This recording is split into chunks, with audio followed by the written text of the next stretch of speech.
एक दिन मैं वाइस प्रेसिडेंट बन जाऊंगा। पैसे बचाओ, जब मेरी सैलरी बढ़ेगी तो मैं एक बड़ा घर खरीद लूंगा। म्यूचुअल फंड सेफ हैं। भीड़ के साथ चलने और पड़ोसियों के ऐशो आराम की कॉपी करने के कारण पैसे की बहुत सी प्रॉब्लम पैदा होती है। कई बार हम सभी को दर्पण में देखने की जरूरत होती है और हमें अपने डर के बजाय अपनी अंदरूनी समझदारी से सोचना चाहिए। जब माइक और मैं 16 साल के हुए तो हमें स्कूल में प्रॉब्लम आने लगी थी। हम बुरे बच्चे नहीं थे, हम सिर्फ अपने आप को भीड़ से अलग कर रहे थे। स्कूल के बाद और शनिवार रविवार को हम माइक के डैडी के लिए काम करते थे। माइक और मैं अक्सर घंटों तक उसके डैडी के साथ बैठे रहते थे जब वे अपने बैंकर्स, वकीलों, अकाउंटेंट, ब्रोकर, इन्वेस्टर्स, मैनेजर्स और एम्प्लॉयज के साथ डिस्कशन करते थे। माइक के डैडी ने 13 साल की उम्र में स्कूल छोड़ दिया था और अब वे पढ़े लिखे लोगों को रास्ता दिखा रहे थे, उन्हें ऑर्डर और इंस्ट्रक्शंस दे रहे थे, उनसे सवाल पूछ रहे थे। पढ़े लिखे लोग उनकी एक आवाज पर दौड़े चले आते थे और उनके गुस्से से डरते थे। यह आदमी कभी भीड़ के साथ नहीं चला। इस आदमी ने खुद के दम पर सोचा और फैसले किए। उन्हें इन शब्दों से चिढ़ होती थी, हमें इसे इस तरह से इसलिए करना पड़ेगा क्योंकि सभी लोग इसी तरह से करते हैं। वे नहीं हो सकता इन शब्दों से भी बहुत चिढ़ते थे। अगर आप उनसे कोई काम करवाना चाहते थे तो आपको बस इतना ही कहना था, मुझे लगता है कि आप इसे नहीं कर सकते। माइक और मैं उनके साथ रहकर जितना सीखे उतना हमने स्कूल के बिताए सालों में कभी नहीं सीखा, कॉलेज में भी नहीं। माइक के डैडी के पास स्कूल की एजुकेशन तो नहीं थी, पर उनके पास पैसे की नॉलेज थी और इसी कारण वे सक्सेसफुल भी थे। वे हमें बार बार बताया करते थे कि एक समझदार आदमी अपने से ज्यादा समझदार लोगों को जॉब पर रख सकता है। इसीलिए माइक और मुझे समझदार लोगों की बातें सुनने और उनसे सीखने का फायदा मिला। पर इसके कारण माइक और मैं दोनों ही उस सोशल बिलीफ के साथ नहीं चल पाए जो हमारे टीचर हमें सिखाते थे और इस वजह से कई प्रॉब्लम्स पैदा हो गईं। जब कोई टीचर कहता था कि अगर तुम्हें अच्छे नंबर नहीं मिलते हैं तो तुम दुनिया में कुछ नहीं कर सकते, तो माइक और मैं अपनी भवें चढ़ा लेते थे। जब हमें घिसे पेटे ढर्रे पर चलने को कहा जाता था और रूल्स को फॉलो करना सिखाया जाता था तो हमें यह लगता था कि स्कूल की एजुकेशन दरअसल क्रिएटिविटी का गला घोंट देती है। हम अमीर डैडी की यह बात समझने लगे थे कि स्कूलों को इसलिए बनाया गया है ताकि वहां अच्छे एम्प्लॉय तैयार हो सके, न कि अच्छे मालिक। कभी कभार माइक या मैं टीचर से पूछते थे कि हम जो पढ़ रहे हैं वो असल जिंदगी में कितना काम आएगा, या हमें पैसों के बारे में क्यों नहीं पढ़ाया जाता है। दूसरे सवाल का अक्सर जवाब मिलता था कि पैसा इंपॉर्टेंट नहीं है और अगर हम अच्छी पढ़ाई करेंगे तो पैसा अपने आप मिलने लगेगा। हम पैसे की ताकत के बारे में जितना ज्यादा जानते जाते थे, अपने टीचर्स और साथ पढ़ने वाले बच्चों से उतना ही दूर होते जाते थे। मेरे पढ़े लिखे डैडी ने कभी मुझ पर अच्छे नंबरों के लिए दबाव नहीं डाला। मुझे इस बात पर हैरत होती है कि उन्होंने ऐसा क्यों नहीं किया, पर हम लोगों में पैसे को लेकर अक्सर बहस होने लगी थी। जब मैं 16 साल का हुआ तो मेरी पैसे की बुनियाद मेरी मम्मी डैडी से अच्छी हो चुकी थी। मैं हिसाब किताब रख सकता था। मैं tax accountants, corporate attorney, bankers, real estate brokers, investors वगैरह की बातें सुनता था। मेरे डैडी टीचर्स से बातें करते थे। एक दिन मेरे डैडी मुझे बता रहे थे कि हमारा घर हमारे लिए सबसे बड़ा इन्वेस्टमेंट क्यों है। इस बात को लेकर हम लोगों में बहस हो गई जब मैंने उन्हें यह बताया कि घर हमारे लिए एक अच्छा इन्वेस्टमेंट क्यों नहीं है। अपने अपने घरों को लेकर मेरे अमीर डैडी और मेरे गरीब डैडी के विचारों में कितना फर्क था। एक डैडी के हिसाब से उनका घर एक असेट था, जबकि दूसरे डैडी के हिसाब से यह एक लायबिलिटी थी। घर के साथ साथ उससे जुड़े कुछ दूसरे खर्च भी बढ़ जाते हैं, यानी अदर एक्सपेंसेस। एक ज्यादा बड़े घर का मतलब था और ज्यादा खर्चा। इसका मतलब था कि कैश फ्लो खर्च के कॉलम से होकर गुजरता रहता था। आज भी लोग मुझसे इस बात पर बहस करते हैं कि उनका घर असेट क्यों नहीं होता। मैं जानता हूं कि बहुत से लोगों के लिए खुद का घर उनका सबसे बड़ा सपना होता है और इसीलिए वे इसे अपना सबसे बड़ा इन्वेस्टमेंट मानते हैं। अपने घर के मालिक होने से ज्यादा अच्छा कुछ भी नहीं है। मैं इस पॉपुलर बिलीफ को देखने का एक और नजरिया दिखाना चाहता हूं। अगर मैं और मेरी पत्नी एक ज्यादा बड़ा और आलीशान मकान खरीदने के बारे में सोचते हैं तो हम जानते हैं कि ये एक असेट नहीं होगा बल्कि एक लायबिलिटी होगी, क्योंकि इससे हमारी जेब से पैसा निकल जाएगा। तो ये रहा मेरा तर्क। हालांकि ज्यादातर लोग मुझसे सहमत नहीं होंगे, क्योंकि घर एक इमोशनल चीज होती है और जब पैसे का सवाल आता है तो भावनाएं पैसे की समझ को हरा देती हैं। मुझे पर्सनल एक्सपीरियंस से पता है कि पैसा हर फैसले को इमोशनल बना देता है। एक, जब घर की बात आती है तो मैं ये बताना चाहता हूं कि ज्यादातर लोग उस घर की कीमत चुकाने के लिए जिंदगी भर काम करते हैं, जिसके वे कभी पूरी तरह से मालिक नहीं होते। दूसरे शब्दों में, ज्यादातर लोग एक घर खरीदने के कुछ सालों बाद दूसरा घर खरीदते हैं और हर बार पहले मकान के लिए जो वो कर्ज लेते हैं उस पर उनके पास हर बार फिर से 30 साल का नया कर्ज हो जाता है। 2, हालांकि लोगों को होम लोन की पेमेंट पर इंटरेस्ट के लिए टैक्स में छूट मिलती है, पर वे अपने अदर एक्सपेंसेस के लिए टैक्स के बाद मिलने वाले रुपए का इस्तेमाल लायबिलिटीज लेने में ही करते हैं, अपनी मॉर्टगेज पूरी तरह चुकाने के बाद भी। 3, प्रॉपर्टी टैक्स। मेरी पत्नी के मम्मी डैडी को धक्का लगा जब उनके घर का प्रॉपर्टी टैक्स हर महीने 10,000 रुपए तक पहुंच गया। यह तब हुआ जब वे रिटायर हो चुके थे और इस बढ़ोतरी से उनके रिटायरमेंट के बाद का बजट गड़बड़ा गया और उन्हें मजबूरन मकान बदलना पड़ा। 4, घर की कीमत हमेशा नहीं बढ़ती। मेरे कुछ दोस्त हैं जिन्होंने अपने लिए घर कर्ज पर लिया था।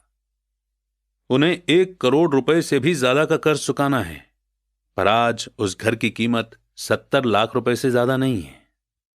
5, सबसे बड़े नुकसान अपॉर्चुनिटी गंवाने की वजह से होते हैं। अगर आपका सारा पैसा मकान में फंसा रहता है तो आपको ज्यादा कड़ी मेहनत करनी पड़ती है ताकि आपका खर्च चलता रहे। इस दौरान आप अपने लिए कोई एसेट नहीं बना पाते। अगर एक यंग पति पत्नी शुरुआत में ही अपने लिए एसेट बनाने लग जाएं तो उनके आगे के साल आराम से गुजरेंगे, खासकर उस समय जब वे अपने बच्चों को कॉलेज में भेजेंगे। इस दौरान उनका एसेट भी बढ़ जाएगा और उनके खर्चे भी आराम से चलते रहेंगे। अक्सर ऐसा होता है कि आपका घर आपके बढ़ते हुए खर्च को चुकाने के लिए होम इक्विटी लोन का साधन बन जाता है। इन शॉर्ट बोले तो अपना घर खरीदने का फैसला बहुत महंगा पड़ता है। इसके बजाय बेहतर यह होगा कि जल्दी ही इन्वेस्टमेंट पोर्टफोलियो बना लिया जाए। किसी आदमी पर इसका असर कम से कम 3 तरह से पड़ता है। 1, समय की बर्बादी, क्योंकि इस दौरान दूसरी प्रॉपर्टी की वैल्यू बढ़ गई होती है। 2, एक्स्ट्रा कैपिटल की बर्बादी, जिसे दोबारा इन्वेस्ट किया जा सकता था, जबकि घर खरीदने के बाद आपको घर से सीधे जुड़े बहुत से खर्चे उठाने पड़ते हैं। 3, एजुकेशन की बर्बादी। अक्सर ऐसा होता है कि लोग ये मानते हैं कि उनके एसेट में उनका घर, सेविंग्स और रिटायरमेंट प्लान आते हैं। क्योंकि उनके पास इन्वेस्ट करने के लिए पैसा नहीं होता, इसलिए वे बिल्कुल भी इन्वेस्टमेंट नहीं करते। इस कारण उन्हें इन्वेस्टमेंट का एक्सपीरियंस कभी नहीं मिल पाता। ज्यादातर लोग एक समझदार इन्वेस्टर नहीं बन पाते और सबसे बढ़िया इन्वेस्टमेंट आमतौर पर सबसे पहले समझदार इन्वेस्टर्स को बेचे जाते हैं, जो बाद में उन्हें सेफ खेलने वाले लोगों को बेचते हैं। मेरे पढ़े लिखे डैडी का फाइनेंशियल स्टेटमेंट रैट रेस में फंसे इंसान का सबसे अच्छा एग्जाम्पल है।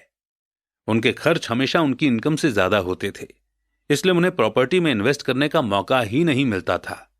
इसका नतीजा यह होता था कि उनकी लायबिलिटी जैसे होम लोन और क्रेडिट कार्ड के कर्ज उनकी जेब से हर महीने इतना पैसा निकाल लेते थे जितना कि उनके एसेट उनके लिए कभी भी नहीं कमा पाते थे। दूसरी तरफ मेरे अमीर डैडी का फाइनेंशियल स्टेटमेंट यह दिखाता है कि वे जी जान लगाकर इन्वेस्टमेंट कर रहे थे और उन्होंने अपनी लायबिलिटीज को कम से कम रखा था। मेरे अमीर डैडी के फाइनेंशियल स्टेटमेंट से यह भी पता चलता है कि अमीर लोग और ज्यादा अमीर क्यों बनते हैं। एसेट वाले कॉलम की इनकम इतनी ज्यादा होती है कि खर्च आराम से चल जाता है और कुछ पैसा भी बच जाता है। इस बचे हुए पैसे को एक बार फिर से एसेट वाले कॉलम में दोबारा इन्वेस्ट कर दिया जाता है। एसेट वाला कॉलम बढ़ता रहता है और इससे होने वाली इनकम भी बढ़ती रहती है। नतीजा यह होता है कि अमीर लोग और ज्यादा अमीर होते जाते हैं। अब आप पूछेंगे कि एग्जैक्टली अमीर लोग और ज्यादा अमीर क्यों होते जाते हैं। मिडिल क्लास लोग हमेशा पैसे की तंगी से जूझते रहते हैं। उनकी बेसिक इनकम सैलरी से होती है और जैसे जैसे उनकी सैलरी बढ़ती है उनके टैक्स भी बढ़ते जाते हैं। इसके साथ ही इनकम बढ़ने पर उनके खर्च भी बढ़ जाते हैं। इसीलिए इसे चूहा दौड़ यानी कि रैट रेस कहा गया है। ये लोग मानते हैं कि उनका घर उनका बड़ा एसेट है और इसीलिए वे इनकम दिलाने वाली प्रॉपर्टी में इन्वेस्ट नहीं करते। मिडिल क्लास को पैसे की तंगी क्यों होती है। आज की कर्जदार सोसाइटी यानी कि क्रेडिट सोसाइटी दो बातें मानती है।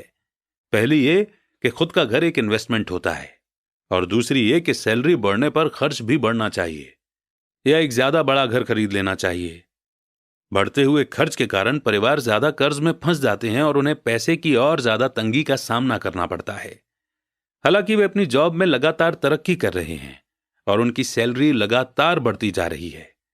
इसे हाई रिस्क लिविंग या बहुत जोखिम भरी लाइफस्टाइल कहा जाता है, और इसका कारण यह है कि ऐसे लोगों में पैसे की समझ नहीं होती।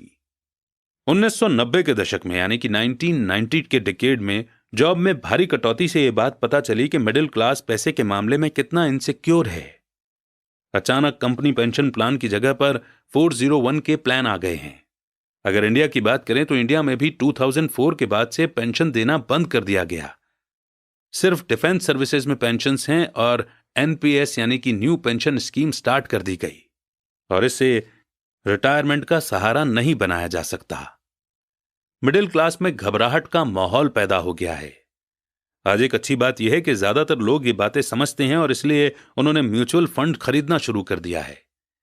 इन्वेस्टमेंट में हुई बढ़ोतरी के कारण ही हमने स्टॉक मार्केट में इतनी तेजी देखी है। आज मिडिल क्लास की बढ़ती मांग को पूरा करने के लिए नए नए म्यूचुअल फंड बनते जा रहे हैं। म्यूचुअल फंड इसलिए पॉपुलर हैं क्योंकि वे सेफ होने के सिंबल हैं। म्यूचुअल फंड खरीदने वाले आदमी जॉब में, टैक्स और होम लोन चुकाने में, अपने बच्चों की कॉलेज की फीस के लिए पैसे बचाने में और अपने क्रेडिट कार्ड का हिसाब साफ रखने में बहुत ज्यादा बिजी हैं। उनके पास इतना समय ही नहीं है कि वे इन्वेस्ट करने की स्किल सीख सकें। इसीलिए वे म्यूचुअल फंड के मैनेजर की काबिलियत पर भरोसा करते हैं।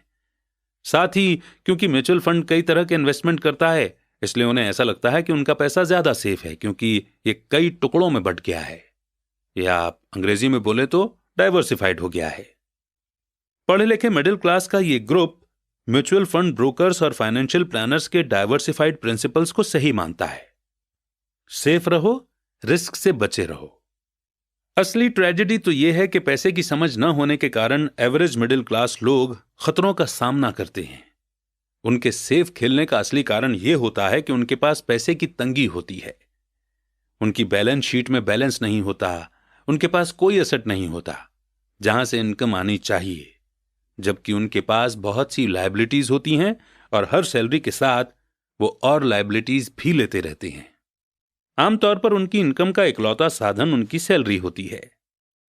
एक तरह से उनका जीवन पूरी तरह से उनके बॉस पर डिपेंडेंट होता है। और जब सचमुच जिंदगी में एक बार आने वाला मौका आता है, यानी कोई इन्वेस्टमेंट अपॉर्चुनिटी सामने दिखती है, जैसे कि कोई अच्छी प्रॉपर्टी जो बहुत ही सस्ते प्राइस पर मिल रही हो, तो ये लोग उस मौके का फायदा नहीं उठा पाते क्योंकि वे इतनी कड़ी मेहनत कर रहे हैं। इसलिए वे सेफ गेम खेलते हैं, सबसे ज्यादा टैक्स चुकाते हैं और कर्ज के बोझ से दबे रहते हैं। जैसा मैंने इस सेक्शन के शुरू में कहा था कि सबसे इंपॉर्टेंट रूल यह है कि एसेट और लायबिलिटी के बीच के फर्क को पहचाना जाए। एक बार आप इनमें फर्क समझ लें, इसके बाद आप इनकम देने वाली प्रॉपर्टी खरीदने की लगातार कोशिश करते रहें। यह अमीर बनने की राह पर चलने का सबसे बढ़िया तरीका है। इसे करते रहें और आपका एसेट वाला कॉलम बढ़ता रहेगा। अपनी लायबिलिटी और खर्च को कम करने की कोशिश भी करते रहें। इससे पैसा आपके एसेट वाले कॉलम में आता रहेगा। जल्द ही आपके पास इतने एसेट हो जाएंगे कि आप और ज्यादा रिस्क वाले इन्वेस्टमेंट कर सकेंगे। ऐसे इन्वेस्टमेंट जिनमें 100% से बिना किसी लिमिट तक प्रॉफिट हो सकता है। ऐसे इन्वेस्टमेंट जिनमें 50,000 रुपए की रकम जल्दी ही 10 लाख रुपए या इससे ज्यादा हो जाती है। ऐसे इन्वेस्टमेंट जिन्हें मिडिल क्लास बहुत ही रिस्क भरा मानता है। इन्वेस्टमेंट रिस्की नहीं है, बल्कि ये उस इंसान की पैसे की नासमझी है, फाइनेंशियल इग्नोरेंस यानी कि अज्ञान है, जो उसे बहुत रिस्क भरा बना देती है। एक एम्प्लॉय होने के नाते जो घर का मालिक भी है, आपकी जॉब का पैटर्न जनरली ये होता है। एक, आप किसी के लिए काम करते हैं। सैलरी पर काम करने वाले ज्यादातर लोग मालिक को या शेयर होल्डर्स को ज्यादा अमीर बना रहे हैं। आपकी कोशिशों, मेहनत और सक्सेस से दरअसल आपका मालिक सक्सेसफुल होता है और उसके रिटायरमेंट में मदद मिलती है। 2, आप गवर्नमेंट के लिए काम करते हैं। आप इसे देख पाएं इसके पहले ही गवर्नमेंट आपकी सैलरी में से अपना हिस्सा ले लेती है। ज्यादा कड़ी मेहनत करके आप गवर्नमेंट को देने वाले टैक्स में बढ़ोतरी करते हैं। ज्यादातर लोग जनवरी से मई तक सिर्फ और सिर्फ गवर्नमेंट के लिए काम करते हैं। 3, आप बैंक के लिए काम करते हैं। टैक्स चुकाने के बाद आपका सबसे बड़ा खर्च आमतौर पर अपना होम लोन और क्रेडिट कार्ड का कर्ज चुकाना होता है। अगर आप सिर्फ ज्यादा कड़ी मेहनत से काम करते जाएं तो प्रॉब्लम यह है कि तीनों ही मामलों में आपकी ज्यादा मेहनत से किसी और को ज्यादा फायदा मिलता है। आपको यह सीखना चाहिए कि आपकी ज्यादा मेहनत से किस तरह आपको और आपके परिवार को सीधा फायदा मिल सकता है। अगर आप ये फैसला कर भी लें कि आप अपने काम से काम रखेंगे, फिर भी आपको यह नहीं पता होता कि आपके गोल्स को किस तरह से सेट किया जाए। ज्यादातर लोग अपने प्रोफेशन को बनाए रखना चाहते हैं और अपनी सैलरी के सहारे ही असेट बनाना चाहते हैं। जब उनकी वेल्थ बढ़ती है तो वे किस तरह से अपनी सक्सेस को मापते हैं? कब कोई आदमी यह महसूस करता है कि वो अमीर है, कि उसके पास दौलत है? असेट और लायबिलिटी की मेरी अपनी डेफिनेशन की ही तरह दौलत के बारे में भी मेरी अपनी ही डेफिनेशन है। दरअसल मैंने इसे बकमिंस्टर फुलर नाम के इंसान से सीखा है। कुछ लोग उसे नीम हकीम कहते हैं और कई लोग उसे एक जीता जागता जीनियस कहते हैं।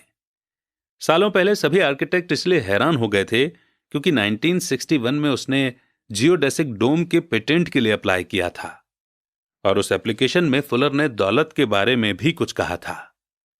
पहले तो उसका ठीक ठाक मतलब समझ में नहीं आया था, पर उसे कई बार पढ़ने के बाद इसका मतलब समझ में आने लगा। दौलत किसी आदमी की वो एबिलिटी या काबिलियत है जिसके सहारे वो आगे आने वाले इतने दिनों तक जिंदा रह सकता है। यानी अगर मैं आज काम करना बंद कर दूं तो मैं कितने समय तक जिंदा रह सकता हूं। ये नेटवर्थ की तरह नहीं है जो आपके एसेट और लायबिलिटी के बीच का फर्क है। हर इंसान को लगता है कि उसके पास जो सामान है वो बहुत कीमती है, पर इस डेफिनेशन से सचमुच सही असेसमेंट किया जा सकता है? मैं अब असेस कर सकता हूं और सचमुच जानता हूं कि फाइनेंशियल रूप से आजाद होने के मेरे गोल के मामले में मैंने कितनी तरक्की कर ली है। हालांकि नेटवर्थ में ऐसी चीजें भी आ जाती हैं जिनसे पैसा नहीं आता, जैसे वो चीज जो आपके गैरेज में खड़ी है। दौलत का सीधा सा हिसाब यह है कि आपका पैसा कितना पैसा बना रहा है और इसीलिए आप फाइनेंशियल रूप से कितने दिनों तक जिंदा रह सकते हैं। दौलत दरअसल असेट के कॉलम की कैश फ्लो के लायबिलिटी वाले कॉलम के साथ तुलना है। एक एग्जाम्पल लेते हैं। मान लीजिए कि मेरे पास हर महीने में अपने एसेट से 10,000 रुपए कैश आ रहा है और मेरा खर्च हर महीने 20,000 रुपए है। तो सवाल यह है कि मेरे पास कितनी दौलत है। अब हम बकमिस्टर फुलर की डेफिनेशन की तरफ चलते हैं। उनके डेफिनेशन के हिसाब से मैं कितने दिनों तक जिंदा रह सकता हूं? अगर हम एक महीने में 30 दिन मान लें तो इस डेफिनेशन के हिसाब से मैं 15 दिन तक जिंदा रह सकता हूं। जब मैं अपने एसेट से हर महीने 20,000 का कैश फ्लो हासिल करने लग जाऊंगा तो मैं अमीर हो जाऊंगा। हालांकि मैं अमीर नहीं हूं, पर मैं फाइनेंशियली फ्री हूं। हर महीने मेरे एसेट से मुझे जो इनकम मिलती है वो मेरे महीने भर के खर्च के लिए काफी होती है। अगर मैं अपने खर्च को बढ़ाना चाहता हूं तो मुझे इसके पहले अपने एसेट से आने वाले कैश फ्लो को बढ़ाना होगा।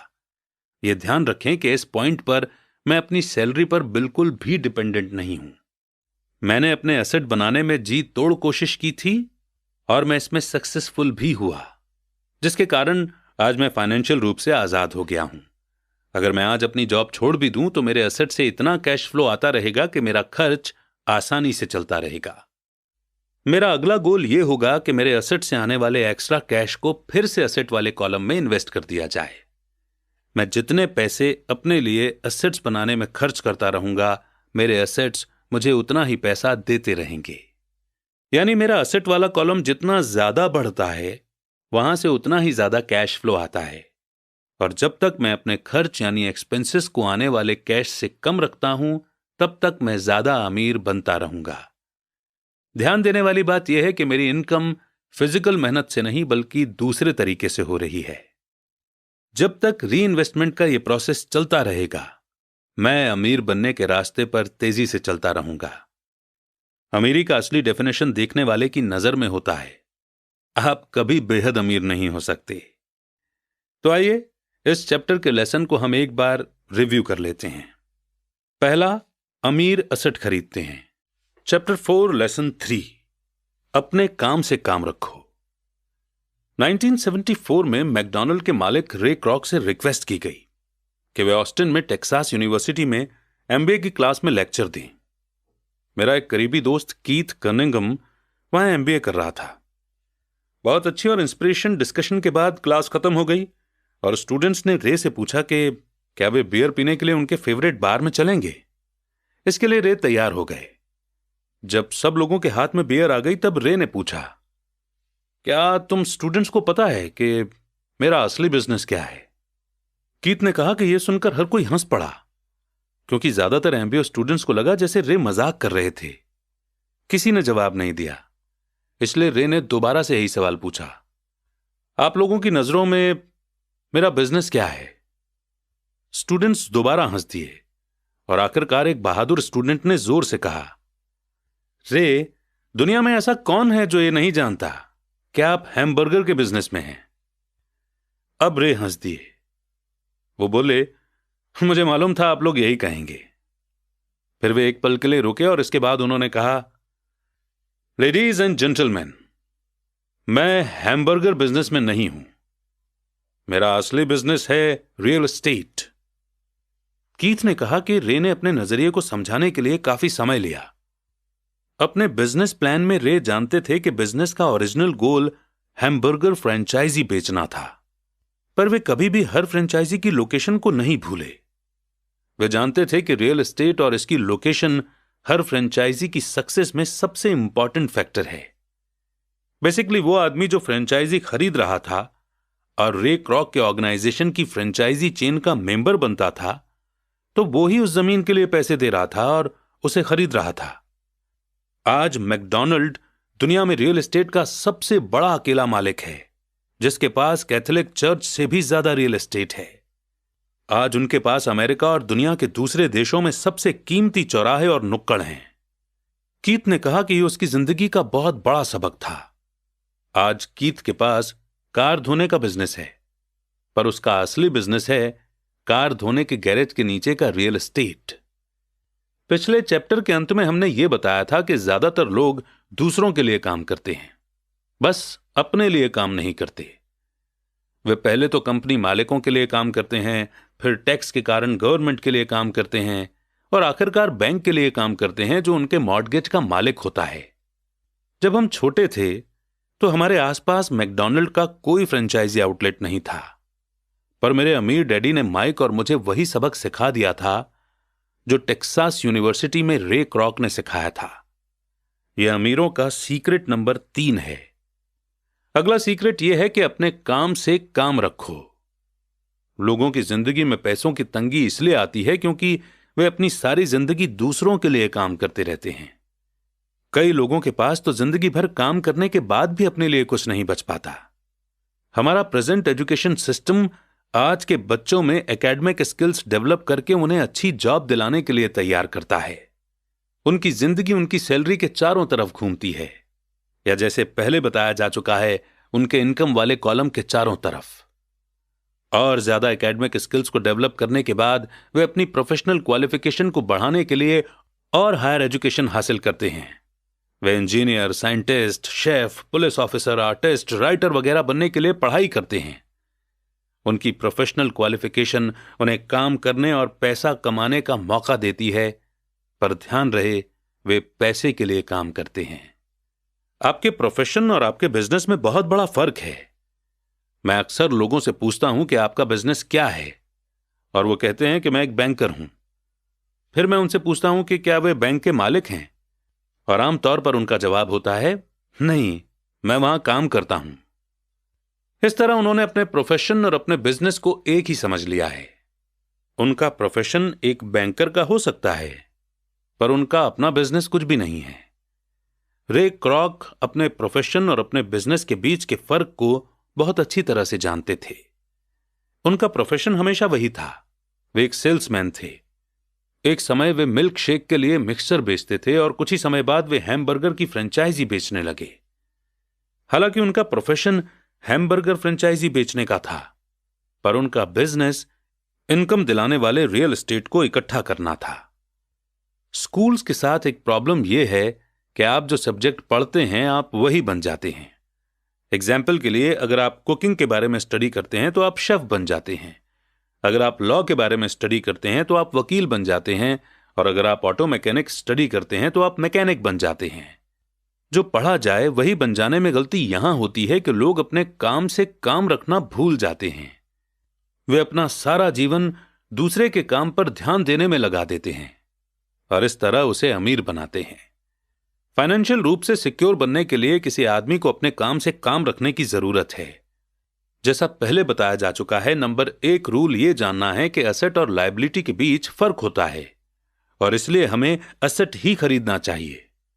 अमीर लोग अपने एसेट बनाने पर ध्यान देते हैं जबकि बाकी सभी लोग अपने इनकम को बढ़ाने पर ध्यान देते हैं।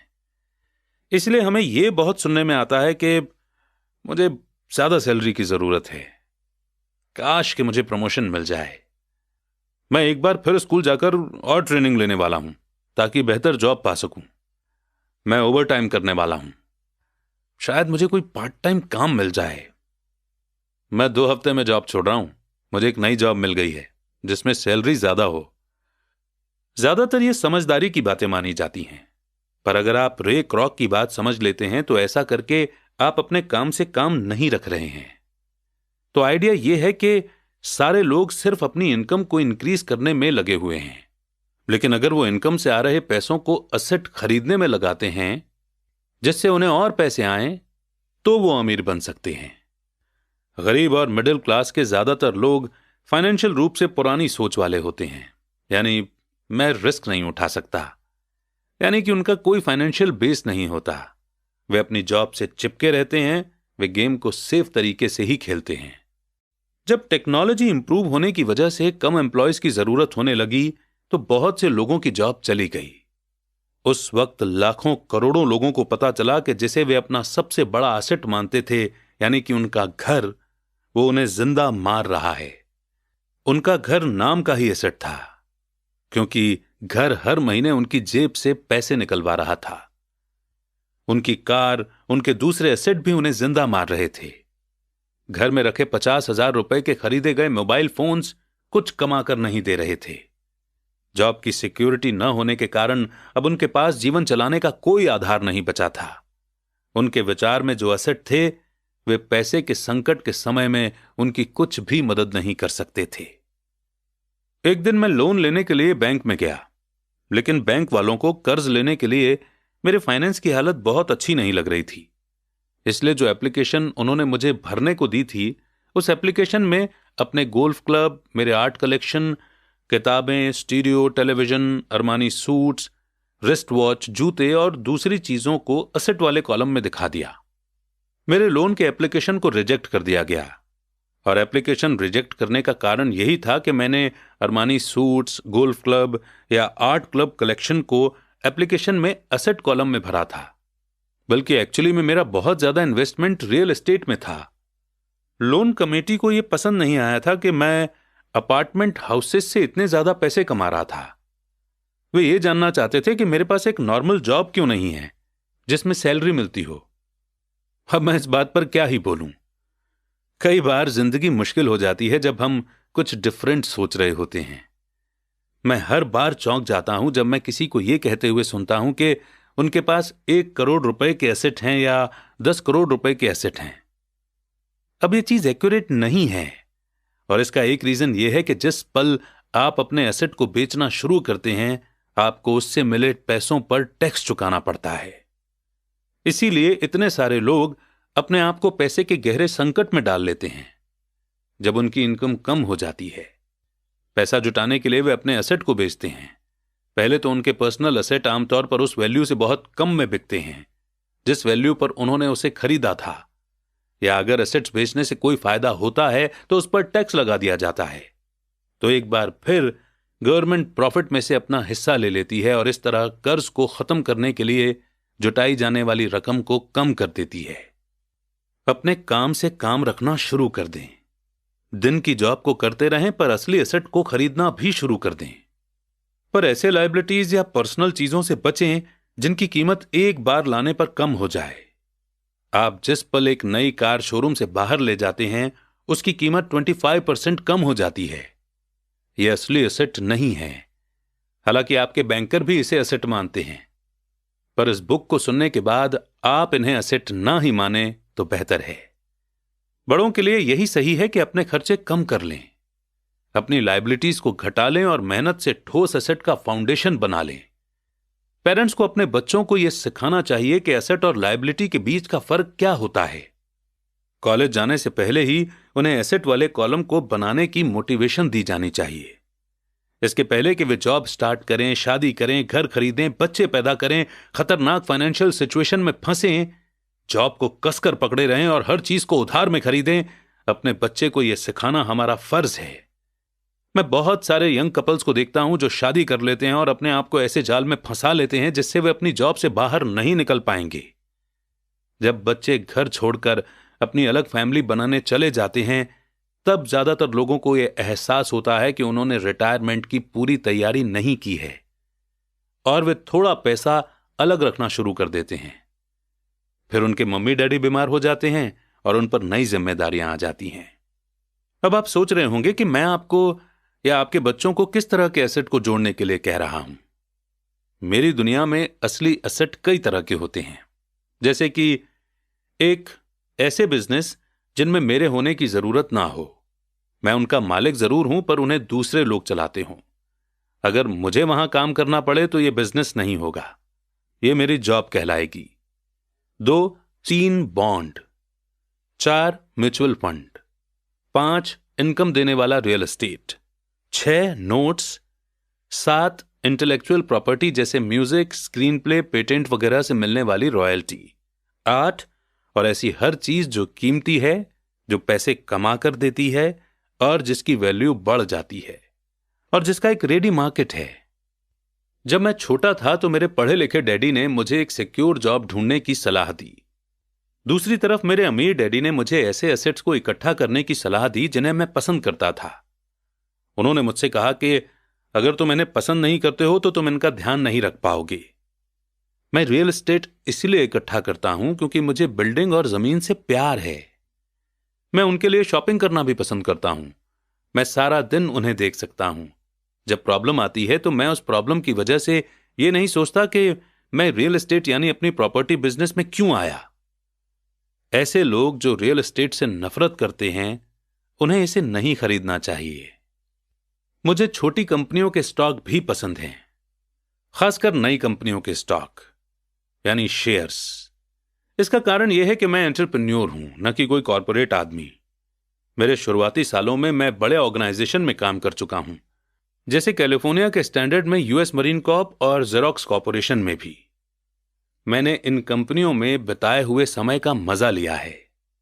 इनसे जुड़ी मेरी कई अच्छी यादें हैं, पर अंदर से मैं कंपनी में काम करने वाला आदमी नहीं हूं। मुझे कंपनी शुरू करना अच्छा लगता है, पर उन्हें चलाना मुझे उतना अच्छा नहीं लगता। इसलिए मैं जो शेयर खरीदता हूं वे भी आमतौर पर छोटी कंपनियों के होते हैं, और कई बार तो मैं कंपनी शुरू करता हूं और उसे पब्लिक बना देता हूं, यानी उस कंपनी के शेयर्स मार्केट में सेल कर देता हूं। नए स्टॉक के शेयर में किस्मत चमक सकती है और मुझे यह खेल पसंद है। कई लोग कम कैपिटल वाली कंपनियों से डरते हैं और उन्हें खतरनाक कहते हैं, और वे खतरनाक हैं भी। पर अगर आप इन्वेस्ट करने से प्रेम करते हैं, उसे समझते हैं और इस गेम को अच्छी तरह से जानते हैं, तो रिस्क हमेशा कम हो जाता है। छोटी कंपनियों के साथ मेरी स्ट्रेटजी यह होती है कि 1 साल में अपने शेयर बेच दिए जाएं। दूसरी तरफ मेरी रियल एस्टेट की स्ट्रेटजी छोटी प्रॉपर्टी से शुरू करने की होती है। फिर मैं उस छोटी प्रॉपर्टी को बेचकर उससे थोड़ी बड़ी प्रॉपर्टी ले लेता हूं और इस तरह अपने फायदे पर टैक्स चुकाने से बचा रहता हूं। इससे प्रॉपर्टी की वैल्यू में बहुत ज्यादा बढ़ोतरी होती है। मैं आमतौर पर रियल एस्टेट को 7 साल से कम समय अपने पास रखता हूं। दोस्तों, अब इससे पहले कि हम आगे बढ़ें, आप सोच रहे होंगे कि रॉबर्ट ऐसा क्यों कह रहे हैं कि वो एक छोटी प्रॉपर्टी को बेचकर एक बड़ी प्रॉपर्टी ले लेते हैं और टैक्स देने से बच जाते हैं। एक्चुअली अमेरिका में एक लॉ है जिसे कहते हैं 1031 लाइक काइंड एक्सचेंज, यानी अगर आप एक प्रॉपर्टी 1 करोड़ की बेचते हैं और दूसरी प्रॉपर्टी 1 करोड़ या ज्यादा की खरीदते हैं, तो आपको उस पर टैक्स नहीं देना पड़ता। यह लॉ इंडिया में नहीं है, इसलिए यह हमारे लिए वैलिड नहीं है। हमारे यहां एक सिमिलर टाइप का लॉ है जो कैपिटल गेन एग्जेम्पशन सेक्शन 54 में आता है। और वो ये कहता है कि अगर आपके नाम पर कोई रेजिडेंशियल प्रॉपर्टी है, लेट्स से कि वो आपने 50 लाख में खरीदी थी, और अगर आप इस प्रॉपर्टी को बेच देते हैं 1 करोड़ में, यानी आपका प्रॉफिट हुआ 1 crore minus 50 lakh is equal to 50 lakh, यानी कि 50 लाख का। अब नॉर्मली हमें 50 लाख गेन पर टैक्स देना पड़ता है, लेकिन इस लॉ के अकॉर्डिंग अगर हम 2 करोड़ रुपए तक के प्रॉफिट से 1 या 2 रेजिडेंशियल प्रॉपर्टी खरीद लेते हैं तो हम टैक्स से बच सकते हैं।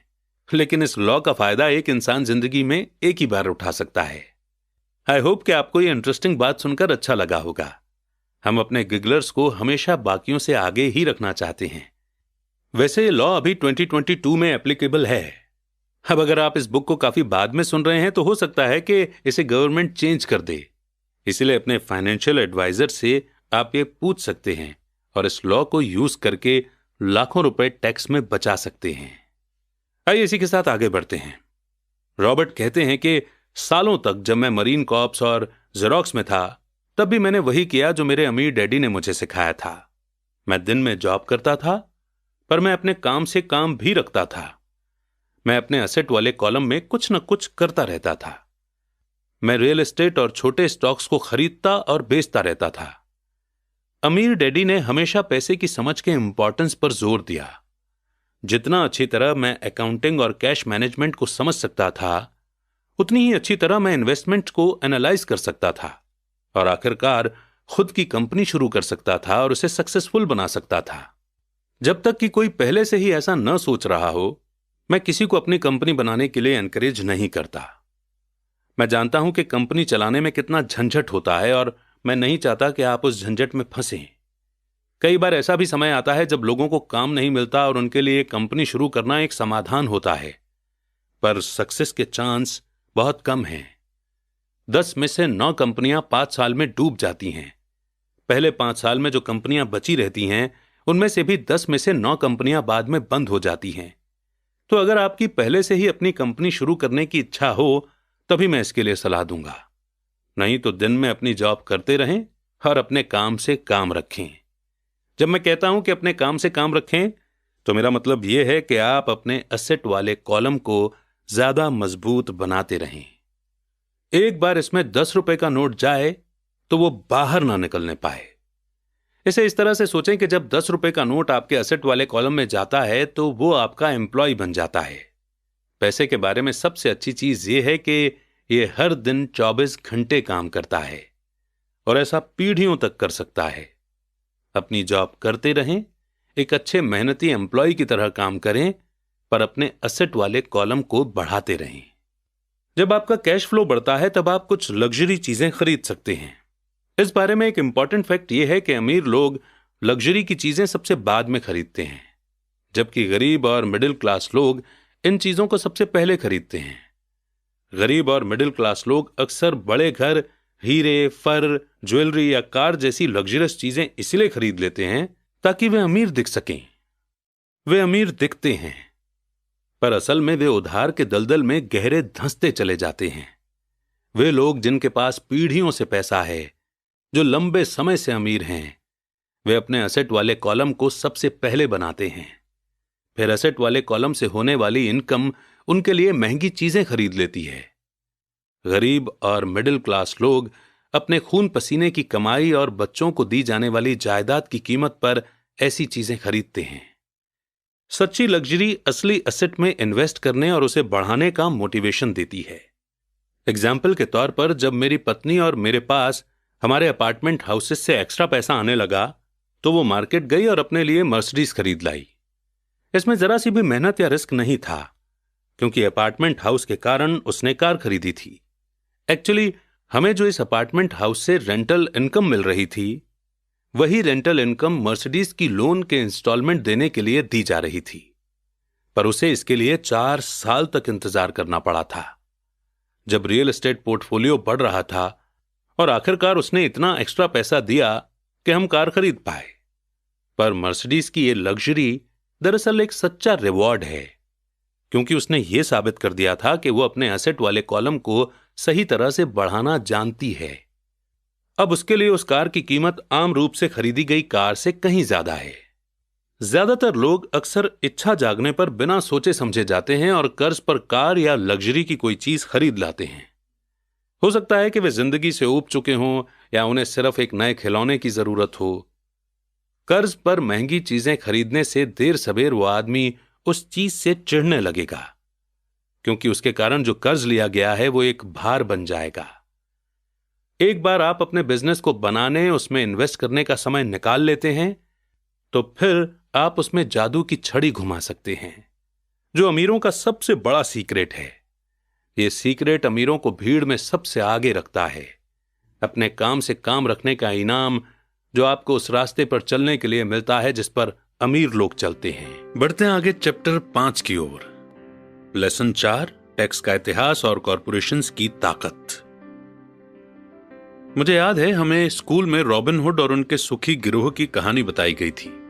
स्कूल टीचर का मानना था कि यह केविन कॉस्टनर की तरह ही एक रोमांटिक हीरो की अद्भुत कहानी है, जो अमीरों को लूटता था और गरीबों में बांट देता था। मेरे अमीर डैडी की नजर में रॉबिन हुड हीरो नहीं था, वे उसे बदमाश मानते थे। रॉबिन हुड को गुजरे हुए तो लंबा समय गुजर चुका है, पर उसके फॉलोअर्स यानी कि चेले आज भी जिंदा हैं। कितनी बार मैंने लोगों को यह कहते हुए सुना है कि इसके लिए अमीर लोग पैसे क्यों नहीं देते, या अमीरों को और ज्यादा टैक्स देना चाहिए और उसे गरीबों में बांट देना चाहिए। रॉबिन हुड का यह विचार कि अमीरों से लेकर गरीबों में बांट दिया जाए, इसी रॉबिन हुड सोच के कारण मिडिल क्लास पर टैक्स का इतना भारी बोझ लदा हुआ है। सच्चाई तो यह है कि अमीरों पर टैक्स लगता ही नहीं है। गरीबों की भलाई के लिए जो पैसा लगता है वो मिडिल क्लास से आता है, खासकर पढ़े लिखे और ज्यादा इनकम वाले मिडिल क्लास से। टैक्स के बारे में पूरी तरह से समझने के लिए हमें इसके हिस्टोरिकल बैकग्राउंड को समझने की जरूरत है। हमें टैक्स की हिस्ट्री को जानने की जरूरत है। हालांकि मेरे पढ़े लिखे डैडी एजुकेशन के इतिहास पर कमाल का ज्ञान रखते थे, पर मेरे अमीर डैडी टैक्स की हिस्ट्री के एक्सपर्ट थे। अमीर डैडी ने माइक और मुझे यह समझाया कि इंग्लैंड और अमेरिका में पहले कोई टैक्स नहीं लगते थे। कभी कभार जंग का खर्च जुटाने के लिए कुछ समय के लिए टैक्स जरूर लगा करते थे। राजा या प्रेसिडेंट के बस कहने भर की देर थी और हर आदमी उसकी कही हुई बात मानकर अपना सहयोग देता था। ब्रिटेन में 1799 से 1816 से बीच नेपोलियन से जंग के समय टैक्स लगाया गया था, और अमेरिका में 1861 से 1865 के बीच हुए सिविल वॉर के खर्च को जुटाने के लिए टैक्स लगाया गया था।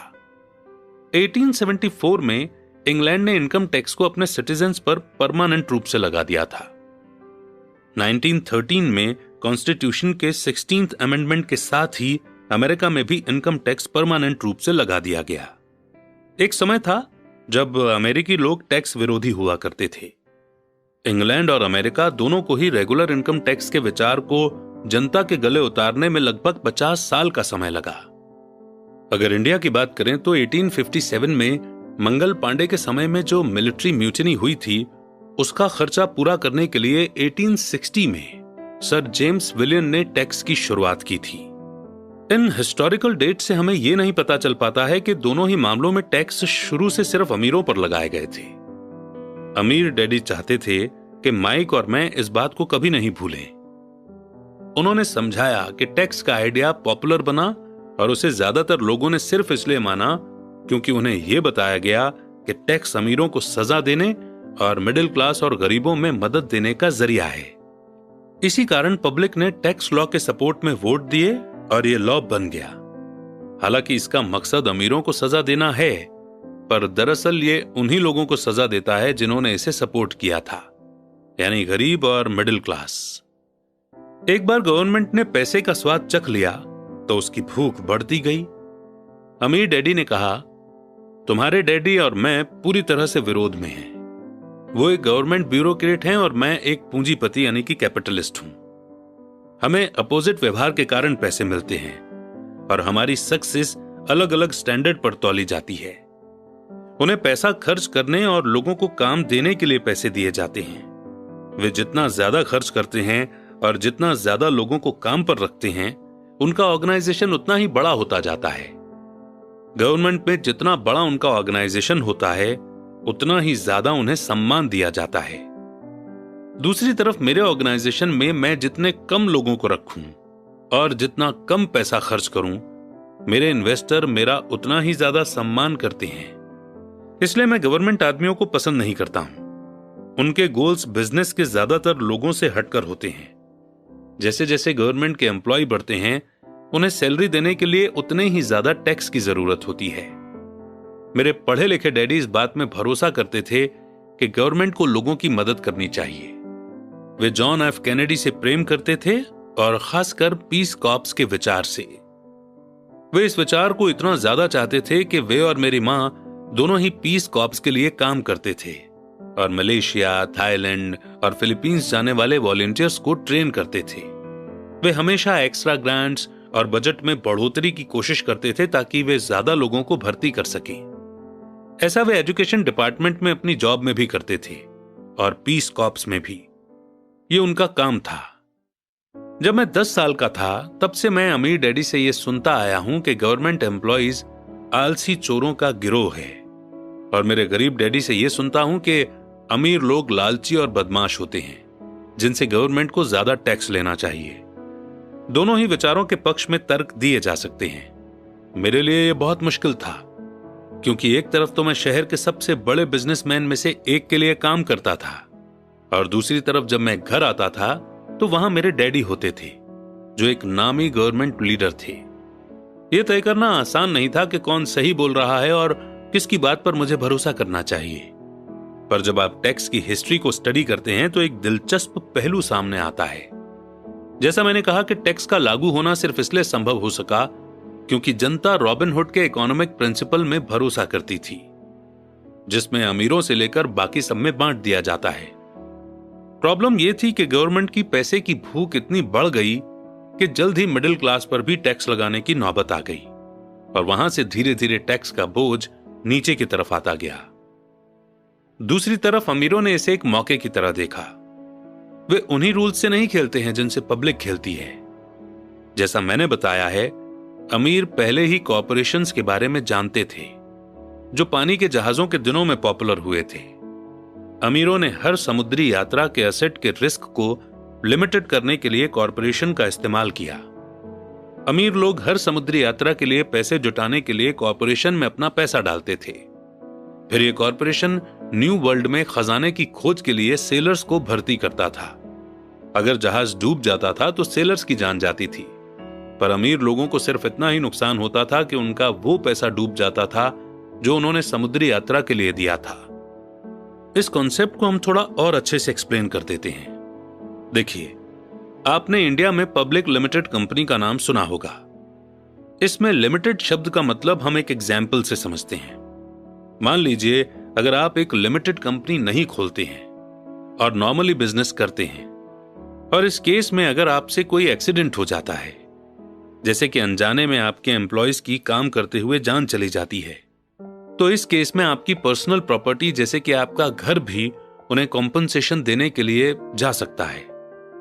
लेकिन वहीं पर अगर आप एक लिमिटेड लायबिलिटी कंपनी खोलते हैं तो मैक्सिमम लॉस जो आपका हो सकता है वो आपके बिजनेस में इन्वेस्टमेंट है।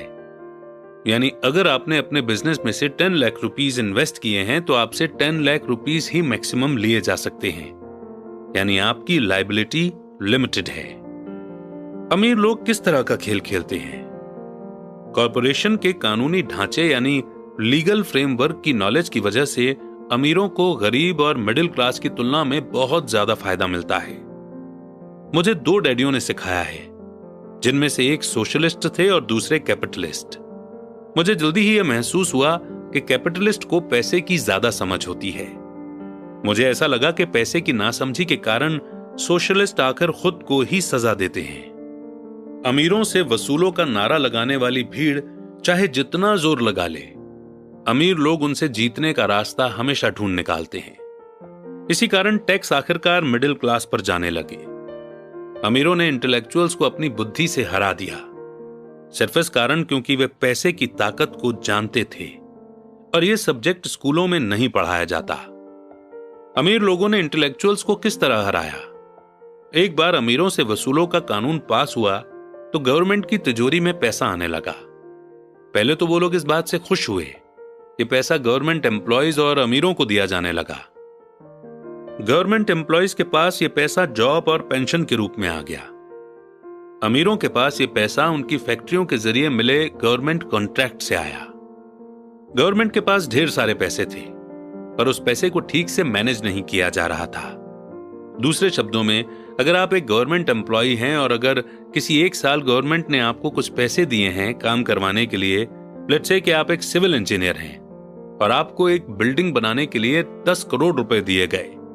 अगर आप इन पैसों को पूरा खर्च नहीं कर पाते हैं तो अगली बार आपके डिपार्टमेंट को कम पैसे दिए जाएंगे। इसीलिए एक गवर्नमेंट एम्प्लॉय हमेशा कोशिश करेगा कि वो सारा पैसा खर्च करे, बेशक उतने पैसों की असली में जरूरत भी ना हो। दूसरी तरफ बिजनेस में पैसे बचाने के लिए इनाम मिलता है और ऐसा करने पर आपको काबिल माना जाता है। जब बढ़ते हुए गवर्नमेंट खर्चों का यह साइकिल चलता रहा तो पैसे की मांग बढ़ी और अमीरों से टैक्स वसूलों के विचार में अब कम अमीर लोगों को भी शामिल कर लिया गया और इस तरह गवर्नमेंट इतनी नीचे आ गई कि वे गरीब और मिडिल क्लास लोग भी टैक्स के दायरे में आ गए जिन्होंने इसके लिए वोट दिए थे। सच्चे कैपिटलिस्ट यानी कि पूंजीपतियों ने बचने का तरीका खोजने के लिए अपनी पैसे की समझ का इस्तेमाल किया। वे कॉरपोरेशन की सुरक्षा में चले गए, यानी कि वो प्राइवेट लिमिटेड कंपनीज खोलने लग गए जिसके लिए टैक्स रूल्स अलग थे। कॉरपोरेशन अमीर लोगों को सुरक्षा देता है, पर कई लोग जिन्होंने कभी कॉरपोरेशन नहीं बनाया ये नहीं जानते कि कॉरपोरेशन जैसी भी कोई चीज होती है। मैक्सिमम लोग कंपनीज यानी कॉरपोरेशन को बड़ी बिल्डिंग समझते हैं, लेकिन यह सिर्फ फाइल का एक फोल्डर होता है जिसमें कुछ लीगल डॉक्यूमेंट होते हैं और जो स्टेट गवर्नमेंट की एजेंसी में रजिस्टर होकर किसी वकील के ऑफिस में रखा होता है।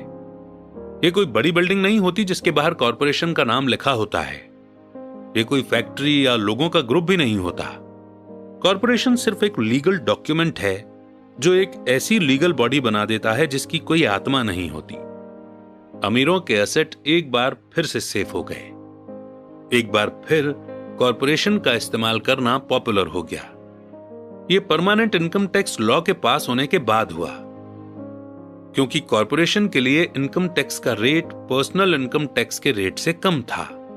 इसके अलावा जैसा पहले बताया जा चुका है, कॉरपोरेशन द्वारा कुछ खर्च टैक्स चुकाने से पहले किए जा सकते हैं। अमीरों और गरीबों के बीच की लड़ाई सदियों से चली आ रही है। अमीरों से वसूलों का नारा लगाने वाली भीड़ अमीरों के हमेशा खिलाफ रही है। यह लड़ाई तब छिड़ती है जब लॉ बनते हैं और यह लड़ाई अनंत काल तक चलती रहेगी। प्रॉब्लम यह है कि जो लोग हारते हैं उनमें समझ की कमी है। हारने वाले वो लोग हैं जो हर सुबह उठकर तैयार होते हैं और अपने जॉब में कड़ी मेहनत करते हैं और उस पर टैक्स देते हैं। अगर वे ये समझ पाते कि अमीर लोग किस तरह से पैसे का खेल खेलते हैं तो वे भी इस खेल को उसी तरह से खेल सकते हैं। फिर वे भी पैसे से आजाद हो सकते हैं और अमीर बन सकते हैं। इसलिए मैं हर बार शॉक्ड हो जाता हूं जब भी मैं किसी को अपने बच्चे को यह सलाह देते सुनता हूं कि स्कूल जाओ ताकि सिक्योर जॉब मिल सके। जिस एम्प्लॉय में पैसे की समझ नहीं है वो बच नहीं सकता, चाहे उसकी जॉब कितनी भी सिक्योर क्यों ना हो। एवरेज अमेरिकी आदमी आज गवर्नमेंट को 50% का टैक्स देता है, यानी एक साल में अगर वो 12 महीने काम कर रहा है तो उसमें से उसने 5 से 6 महीनों तक सिर्फ गवर्नमेंट के लिए काम किया ताकि वो टैक्स चुकाने के लिए पैसे जमा कर सके। मेरे विचार में यह समय बहुत ज्यादा है। आप जितनी ज्यादा मेहनत करते हैं आपको गवर्नमेंट को उतना ही ज्यादा टैक्स देना पड़ता है। इसलिए मेरा मानना है कि अमीरों से वसूलों का नारा उन्हीं लोगों पर भारी पड़ गया जिन्होंने इसके लिए वोट दिया था। हर बार लोग अमीरों को सजा देने की कोशिश करते हैं।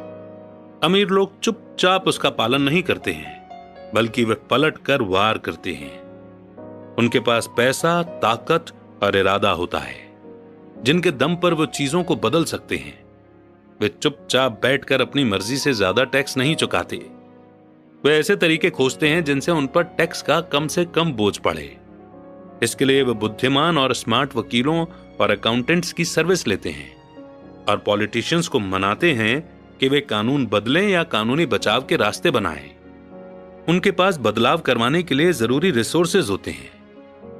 अमेरिका का टैक्स कानून भी टैक्स बचाने के लिए कई रास्ते ऑफर करता है। इनमें से ज्यादातर रास्ते हर एक के लिए खुले हैं, पर इनका फायदा आमतौर पर अमीर लोग ही उठाते हैं क्योंकि वे इनकी खोज करते हैं, और ऐसा इसलिए होता है क्योंकि वे अपने काम से काम रखते हैं। एग्जाम्पल के तौर पर पॉपुलर शब्द 1031 इंटरनेशनल रेवेन्यू कोड के आर्टिकल 1031 का छोटा रूप है, यानी कि एक्रोनिम, जिसे यूज करके कोई भी अमेरिकन जब प्रॉपर्टी बेचता है तो वो उस कमाए गए पैसों से अगर दूसरी प्रॉपर्टी खरीद लेता है तो उसे टैक्स नहीं देना पड़ेगा। रियल एस्टेट एक ऐसा कैपिटल इन्वेस्टमेंट है जो इतना बड़ा टैक्स बेनिफिट देता है। जब तक आप कम कीमत की प्रॉपर्टी बेचकर ऊंची कीमतों में बड़ी प्रॉपर्टी खरीदते रहते हैं तो आपको तब तक टैक्स नहीं देना पड़ता जब तक कि आप उसे कैश ही न रखना चाहें। जो लोग कानून द्वारा दी गई इन छूटों यानी एग्जेम्पशंस का फायदा नहीं उठाते, वे अपने एसेट वाले कॉलम को बनाने का एक बहुत बड़ा मौका खो देते हैं। गरीबों और मिडिल क्लास के पास उतने रिसोर्सेज नहीं होते, वे चुपचाप बैठे रहते हैं और गवर्नमेंट की सुइयों को अपने हाथों पर लगने देते हैं और ब्लड डोनेशन की इजाजत दे देते हैं। आज मैं ज्यादा टैक्स चुकाने वाले या कम छूट लेने वाले लोगों की संख्या से लगातार शॉक्ड होता रहता हूं, और वे ऐसा इसलिए करते हैं क्योंकि वे गवर्नमेंट से डरते हैं। और मैं जानता हूं कि गवर्नमेंट टैक्स एजेंट कितना डरावना होता है। मेरे कुछ दोस्त हैं जिनके बिजनेस बंद हो गए हैं और इसके लिए गवर्नमेंट दोषी थी। मुझे ये सब पता है, पर जनवरी से लेकर मई के पहले 15 दिनों तक गवर्नमेंट के लिए काम करना एक बहुत बड़ी कीमत है जो हम टैक्स के डर के कारण चुकाते हैं। मेरे गरीब डैडी ने कभी पलटवार नहीं किया, मेरे अमीर डैडी ने भी ऐसा नहीं किया। उन्होंने सिर्फ गेम को बुद्धिमानी से खेला, और उन्होंने ऐसा कॉरपोरेशंस के जरिए किया जो अमीरों का सबसे बड़ा सीक्रेट है। अमीर डैडी से मेरा पहला सीखा गया लेसन आपको याद होगा। मैं 9 साल का बच्चा था और मुझे उनसे बात करने के लिए बहुत समय तक इंतजार करना पड़ा था। मैं अक्सर उनके ऑफिस में बैठकर उनका इंतजार करता था। वे जानबूझकर मुझे नजरअंदाज करते रहते थे। वे चाहते थे कि मैं उनकी ताकत को पहचानूं और एक दिन खुद भी इतना ही ताकतवर बनना चाहूं। जितने भी समय तक मैं उनके गाइडेंस में पढ़ा और सीखा, उन्होंने मुझे हमेशा याद दिलाया कि नॉलेज ही ताकत है, और पैसे के साथ जो बड़ी ताकत आती है उसे बनाए रखने के लिए, उसे कई गुना करने के लिए सही नॉलेज की जरूरत होती है। उस नॉलेज के बिना दुनिया आपको इधर उधर धक्के मारती रहती है। अमीर डैडी, माइक और मुझे हमेशा ये याद दिलाया करते थे कि सबसे ज्यादा डरावना इंसान बॉस या सुपरवाइजर नहीं होता, बल्कि टैक्समैन होता है। अगर आप उसे मौका देते हैं तो टैक्समैन हमेशा आपसे ज्यादा टैक्स। मैं पैसे के लिए काम न करूं, मेरा यह पहला लेसन दरअसल ताकत के बारे में है। अगर आप पैसे के लिए काम करते हैं तो आप ताकत को अपने बॉस के हाथ में दे देते हैं। अगर आपका पैसा आपके लिए काम करता है तो आप ताकत को अपने पास रखते हैं और उसे काबू में रखते हैं। एक बार हमें हमारे लिए काम करने वाले पैसे की ताकत का ज्ञान हो जाए, फिर हमें पैसे के लिहाज से स्मार्ट हो जाना चाहिए और हमें डराने वाले लोगों से डील करने के रास्ते ढूंढ लेने चाहिए। इसके लिए आपके पास कानून की समझ होनी चाहिए और इस बात की भी कि सिस्टम कैसे काम करता है। अगर आपके पास नॉलेज नहीं है तो आपको आसानी से डराया जा सकता है। अगर आप जानते हैं कि आप क्या बात कर रहे हैं तो आपके पास बचने का मौका होता है। इसीलिए अमीर डैडी स्मार्ट टैक्स अकाउंटेंट्स और वकीलों को इतनी ज्यादा सैलरी देते थे। वकीलों को सैलरी देना गवर्नमेंट को टैक्स देने से सस्ता था। मेरे लिए उनका बेस्ट लेसन था स्मार्ट बनो, ताकि तुम्हें इधर उधर धक्के न दिए जा सकें, और मैंने जिंदगी भर इसे अपनाया है। वे कानून जानते थे क्योंकि वे कानून का सम्मान करते थे। वे कानून जानते थे क्योंकि कानून के बारे में न जानना बहुत महंगा साबित हो सकता है। अगर आप जानते हैं कि आप सही हैं तो आप किसी से भी उलझने से डरेंगे नहीं, चाहे आपका मुकाबला रॉबिन हुड और उसके गिरोह से ही क्यों ना हो। मेरे पढ़े लिखे डैडी मुझे हमेशा एनकरेज करते थे कि मैं किसी अच्छे कॉर्पोरेशन में बढ़िया सी जॉब खोजूं। वे मुझे हमेशा उन अच्छाइयों के बारे में बताते थे जो कॉर्पोरेट सीढ़ी पर चढ़ने से हासिल की जा सकती है। वे ये नहीं समझ पाते थे कि कॉर्पोरेट एम्प्लॉयर से मिलने वाली सैलरी के चेक पर पूरी तरह डिपेंडेंट रहने से मैं उस कॉर्पोरेशन के लिए एक दूध देने वाली गाय बन जाता। जब मैंने अपने अमीर डैडी को अपने डैडी की सलाह बताई तो वे सिर्फ हंसे। उन्होंने सिर्फ यही कहा कि कॉर्पोरेट की सीढ़ी क्यों चढ़ना, पूरी सीढ़ी का ही मालिक क्यों ना बना जाए। बचपन में मुझे समझ नहीं आया था कि अपने कॉर्पोरेशन के मालिक होने से अमीर डैडी का क्या मतलब था। एक ऐसा विचार था जो नामुमकिन और डरावना लग रहा था। हालांकि मैं इस विचार से एक्साइटेड था, पर मेरी कम उम्र में मैं इस संभावना पर सोच ही नहीं पा रहा था कि बड़े लोग किसी दिन मेरी कंपनी में काम करेंगे। मुद्दे की बात यह है कि अगर अमीर डैडी नहीं होते तो मैं अपने पढ़े लिखे डैडी की सलाह को फॉलो कर रहा होता। मेरे अमीर डैडी के बार बार याद दिलाने के कारण ही मेरे अपने कॉर्पोरेशन का आइडिया जिंदा रहा और यह मुझे एक अलग रास्ते पर चलाता रहा। जब मैं 15 या 16 साल का था तो मैं ये जानता था कि मैं उस रास्ते पर नहीं चलने वाला जो मेरे पढ़े लिखे डैडी ने बताया है। मैं नहीं जानता था कि मैं ऐसे किस तरह करूंगा, पर मैंने पक्का इरादा कर लिया था कि मैं भीड़ के साथ नहीं चलूंगा और उस दिशा में नहीं जाऊंगा जिस तरफ मेरी क्लास के साथी जा रहे थे। इस फैसले ने मेरी जिंदगी बदल दी।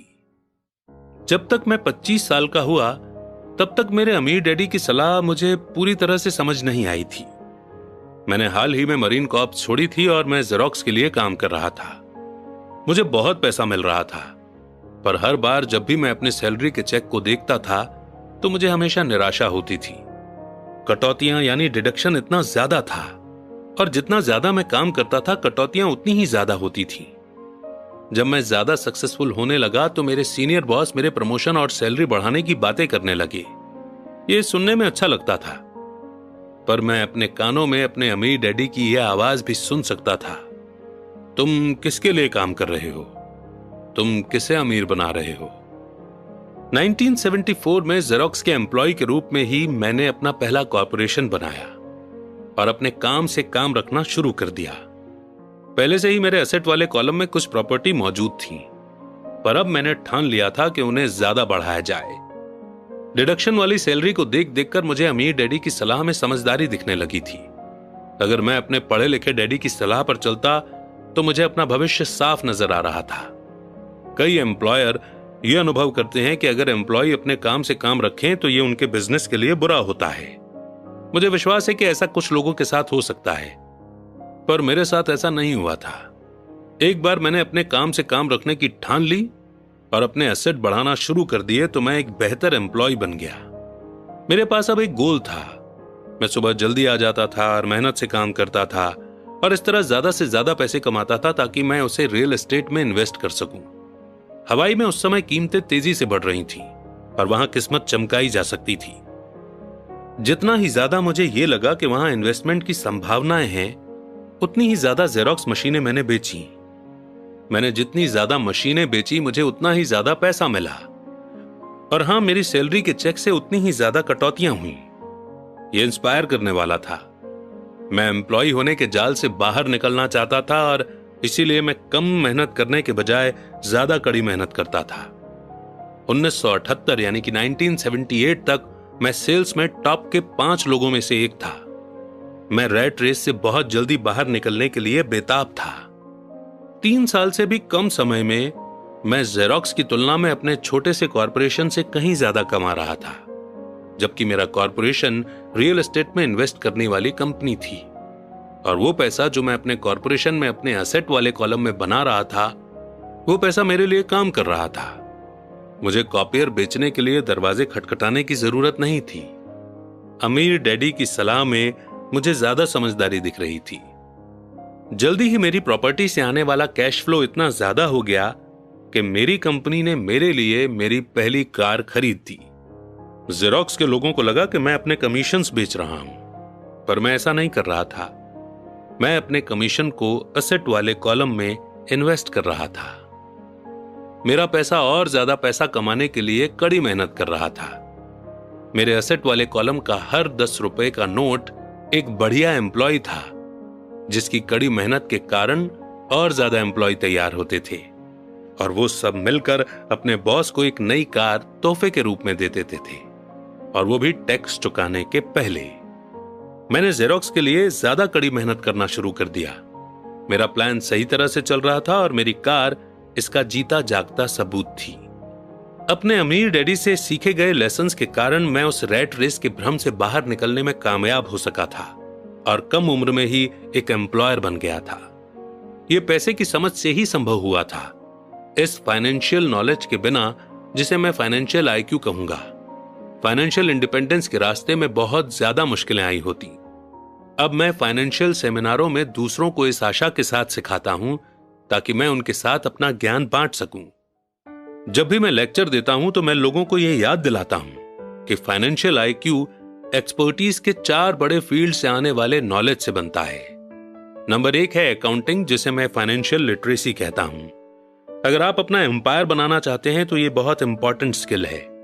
आप जितने ज्यादा पैसों के लिए जिम्मेदार होंगे, उतने ही ज्यादा बारीकी की जरूरत होगी, नहीं तो आपका एम्पायर ताश के पत्तों के महल की तरह ढह जाएगा। यह लेफ्ट ब्रेन का पहलू है जिसमें डिस्क्रिप्शन या बारीकी की जरूरत है। फाइनेंशियल लिटरेसी वो काबिलियत है जिसके सहारे फाइनेंशियल स्टेटमेंट्स को पढ़ा और समझा जा सकता है। इस एबिलिटी से आप किसी भी बिजनेस की कमजोरियों और मजबूतियों को पहचान सकते हैं। नंबर 2 है इन्वेस्ट करना, जिसे मैं पैसे बनाने का साइंस कहता हूं। इसमें टेक्निक, स्ट्रेटेजी और फॉर्मूला की जरूरत होती है। यह ब्रेन का राइट पहलू है, यानी कि क्रिएटिव पहलू। नंबर 3 है मार्केट की समझ, डिमांड और सप्लाई का साइंस, यानी कि मार्केट के टेक्निकल पहलुओं को जानने की जरूरत है जो कि इमोशंस द्वारा चलाए जाते हैं। मार्केट का दूसरा एलिमेंट इन्वेस्टमेंट की फंडामेंटल या फाइनेंशियल समझ है। क्या किसी इन्वेस्टमेंट में समझदारी है या मार्केट की करंट सिचुएशन के हिसाब से ऐसा करना नासमझी है? कई लोग ये सोचते हैं कि मार्केट को समझना या इन्वेस्टमेंट के कॉन्सेप्ट बच्चों को समझ नहीं आएंगे क्योंकि ये कॉम्प्लेक्स होते हैं। वे ये नहीं देख पाते कि बच्चे इन सब्जेक्ट्स को एक्सपीरियंस से समझ लेते हैं। जो लोग एल्मो डॉल के बारे में नहीं जानते होंगे, उनके लिए ये एक सीसम स्ट्रीट कैरेक्टर थी, जिसे क्रिसमस के पहले बच्चों में खूब प्रमोट किया गया था। लगभग सभी बच्चे इसे खरीदना चाहते थे और अपनी क्रिसमस की लिस्ट में उन्होंने इसे सबसे ऊपर रखा था। पर क्रिसमस के लिए इसका एडवर्टीजमेंट करने के बाद जब ये मार्केट से गायब हो गई तो कई लोग ये सोचने लगे कि कंपनी ने जानबूझकर तो इसे गायब नहीं कर दिया है। इसकी डिमांड बहुत ज्यादा थी और सप्लाई बहुत कम, इसलिए मार्केट में भगदड़ और हड़बड़ी का माहौल बन गया। स्टोर्स में जब खरीदने के लिए कोई डॉल नहीं बची तो दुकानदारों और दूसरे खिलौने बनाने वालों ने इसमें प्रॉफिट कमाने का मौका देखा। जिन्हें डॉल नहीं मिल पाई थी, वे बेचारे मम्मी डैडी क्रिसमस के लिए कोई दूसरा खिलौना खरीदने के लिए मजबूर हो गए। टिकल मी एल्मो डॉल की यह जबरदस्त पॉपुलैरिटी मेरी समझ में नहीं आई, पर यह डिमांड और सप्लाई के इकोनॉमिक्स का बढ़िया एग्जाम्पल है। यही बात स्टॉक, बॉन्ड, रियल एस्टेट और बेसबॉल कार्ड मार्केट पर भी अप्लाई होती है। नंबर 4 है कानून के तौर तरीकों की नॉलेज।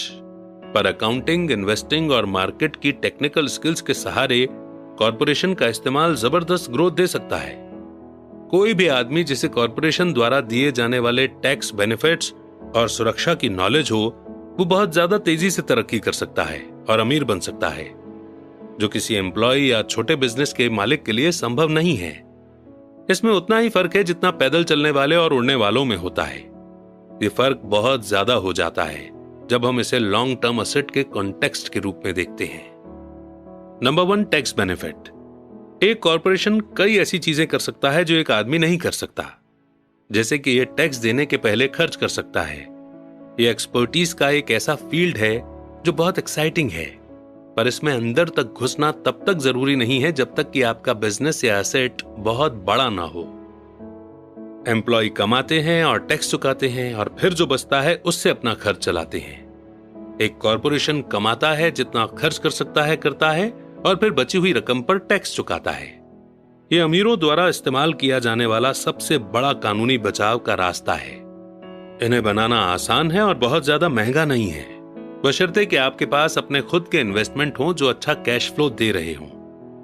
एग्जाम्पल के तौर पर अपने कॉर्पोरेशन का फायदा यह है कि अगर आपको घूमने जाने का मन है और आपको स्विट्जरलैंड घूमने जाना है, तो स्विट्जरलैंड में लोग बोर्ड मीटिंग रख लेते हैं ताकि खर्चा कंपनी दे।